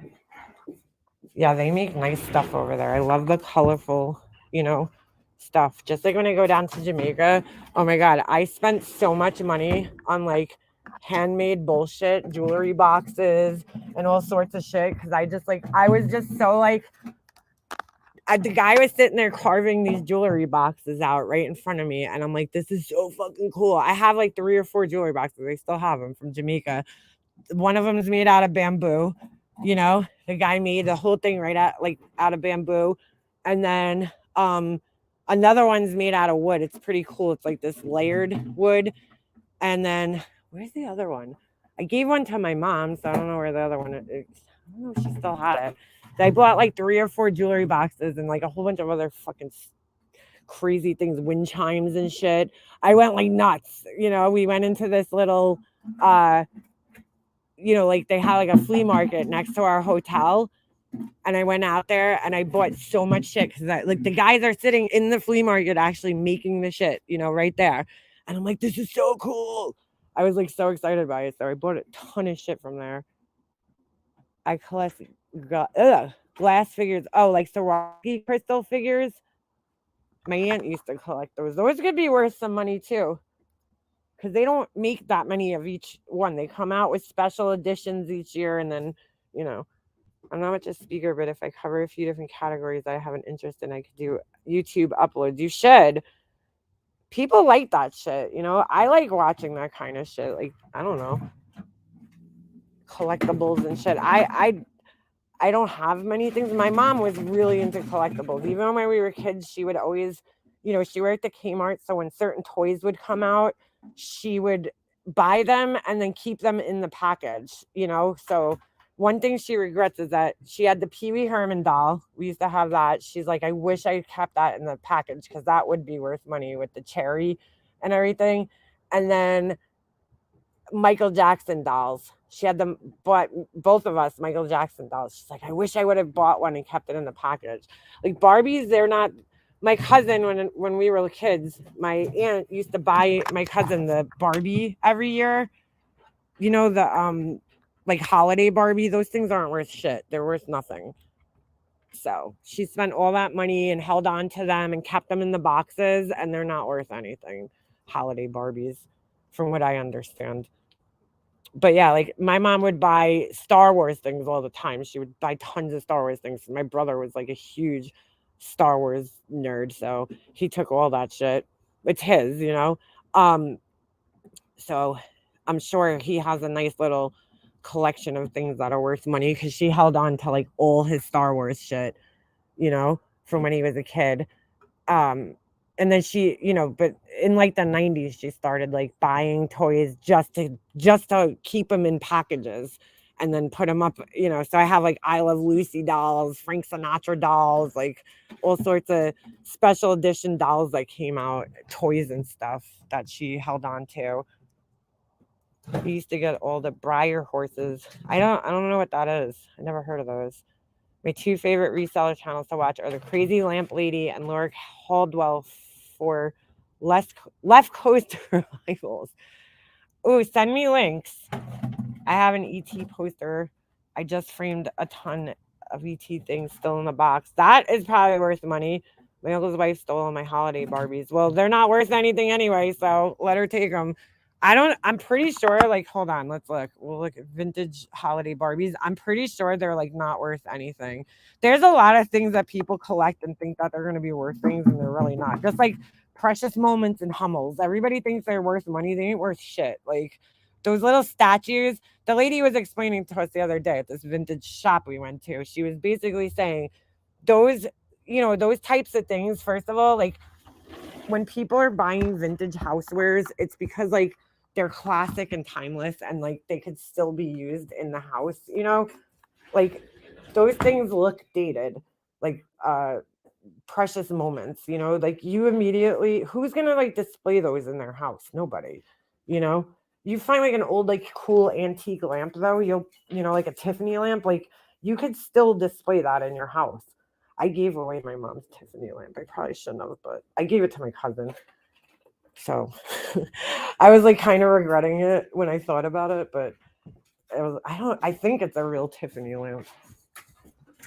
Like the stained glass Tiffany lamp. It has like a tree trunk kind of looking post. What was I looking at? Holiday Barbie. Hold on. Gotta get off here in a few minutes. What time is it? Oh yeah.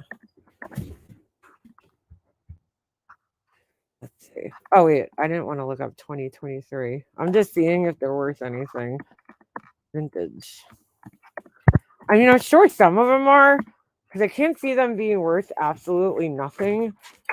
Oh, maybe some of them are worth money. Oh shit. You know what? Well, wait, this is just what. Oh shit.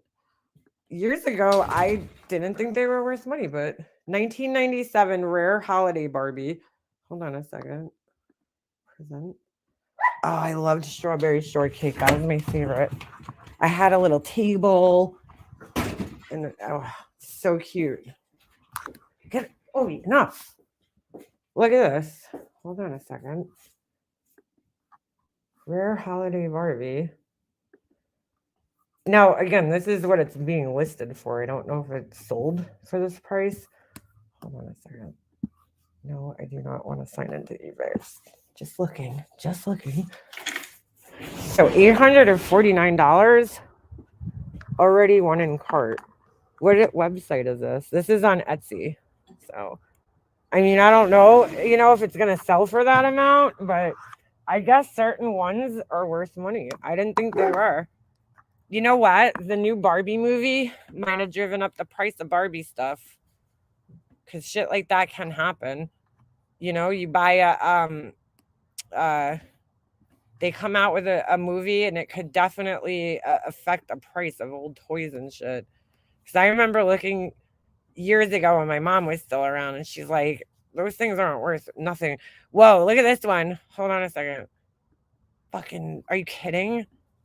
Does my cousin have this one? Because this one looks so goddamn familiar. I don't know. See, it says US 4,500. But then when you look up here, the same one is $34. I don't know.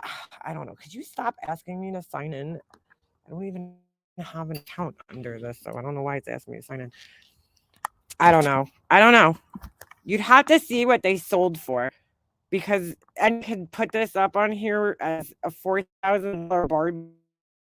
Seems like bullshit, right? Because I see, look at the one. People also use $1,995. I don't know. That seems like bullshit to me.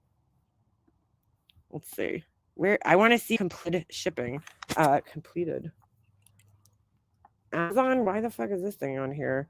Wait a second. Since when do they sell vintage shit on Amazon? Huh. $229, 1988 Happy Holidays Barbie, first in collection collectible series by Mattel. It's going for $200 on Amazon. That's weird. I guarantee you my cousin has this one though, because my aunt bought her the holiday bar every single year. So if she's ever in desperate need for money.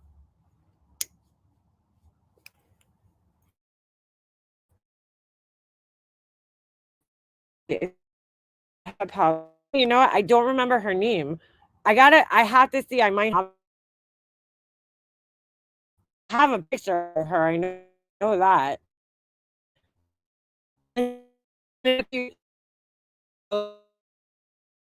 Like, I was like amazed because, like, I don't know. I guess when I was young, I thought like people that live in different countries would look so different, but like they would dress so different. But she had on like a super cute little windbreaker kind of outfit, you know, like that was in style at the time, like a top and bottom, and she was so cute. I think I had two pen pals from England because I had a boy and a girl. I don't know why I had two, because I remember having a boy and a girl. But yeah, I guess I don't know. I guess some of these Barbies do sell for something. I mean, shit, $200 ain't bad. Maybe they went up in price, the holiday Barbies. I don't know. I don't know. You really do have to look at the completed listings on eBay because that's really the best way to tell. That other Barbie that just said $4,000. I know my cousin has that one. I mean, my aunt used to keep them all on like display in the basement. Like there was like a shelf going around the whole room and all the Barbies were on display. So like every time I was at their house, I would like see these damn Barbies. There was just certain ones that stood out to me. And I feel like that one looks so familiar. Let's see. It's like I don't even know how to do this. You get on the completed listings. Oh, maybe you have to do like an advanced search. Hold on. It's gonna sign in and I have no fucking idea what my eBay thing is. My password. Let's see. Vintage. I know you guys can't see it. I'm just seeing if I can search this. Holiday Barbie. And then let's see. In this category. Completed. Okay, let's see. Sold items. Okay. Better not make me sign in. Okay, here we go. Yeah, see, look, I don't know. Well, this is a Hallmark keepsake, so that's an ornament. $10 for a dress, ornaments. I don't see any. That's so weird. It's all ornaments.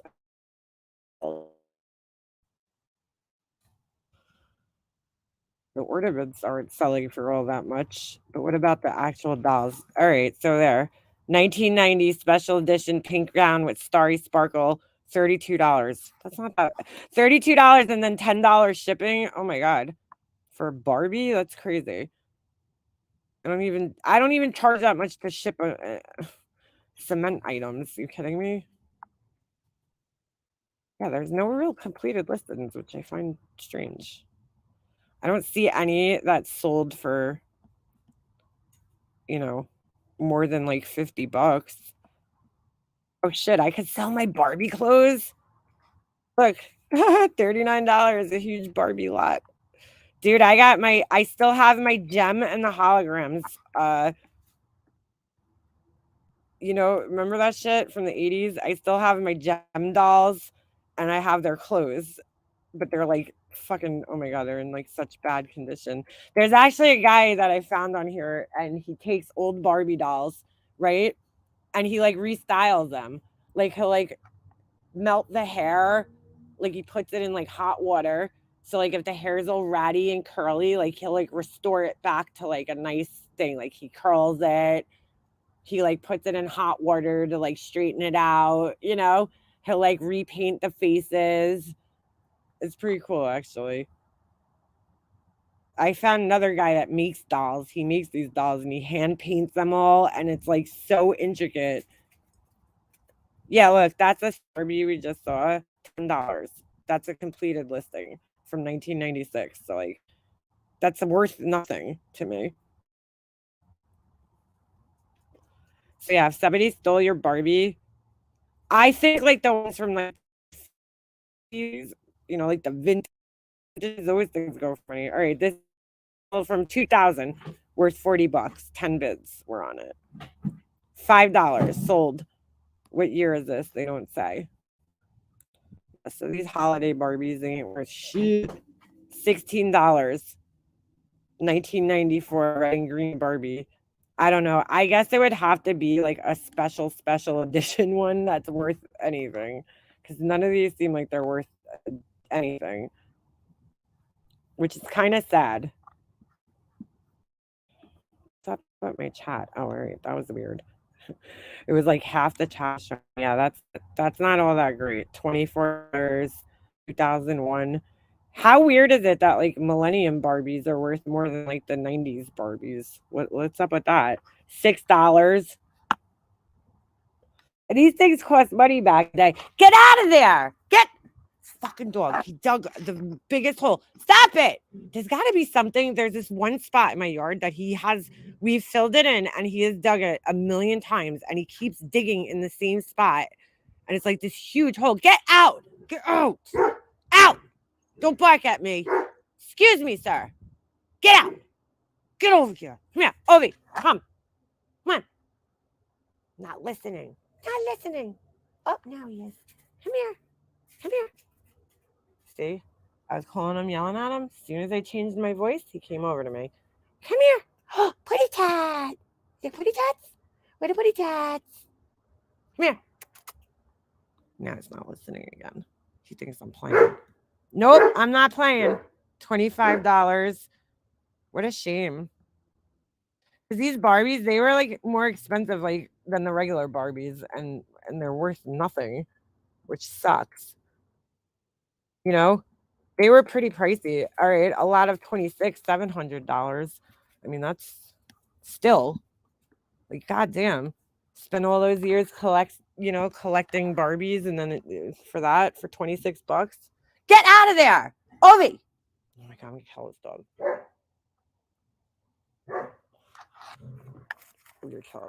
Oh, girl, the lines at TJ Maxx and Marshalls, the Marshalls by me especially, it is, no matter what time of year, no matter when you go in there, the line is ridiculous. Get over here!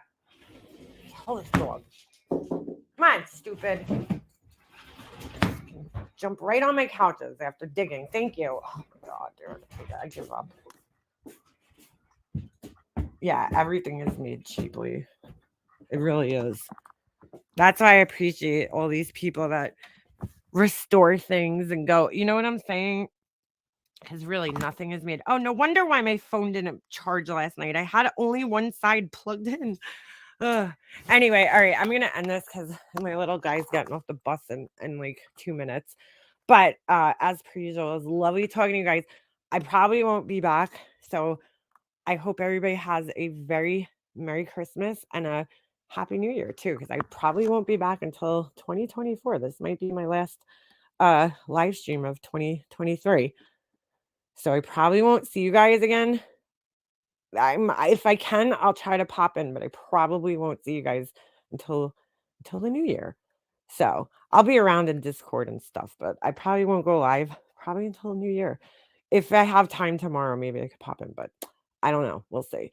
But I hope everybody has a very happy and healthy new year. Stay safe. And most importantly, do not drink and drive. Always have to put that message out there. Uber is a thing. Lyft. Do not drink and drive. Do not get in the car if you're under the influence. All right. I'll see you guys in the new year. Have a good Christmas.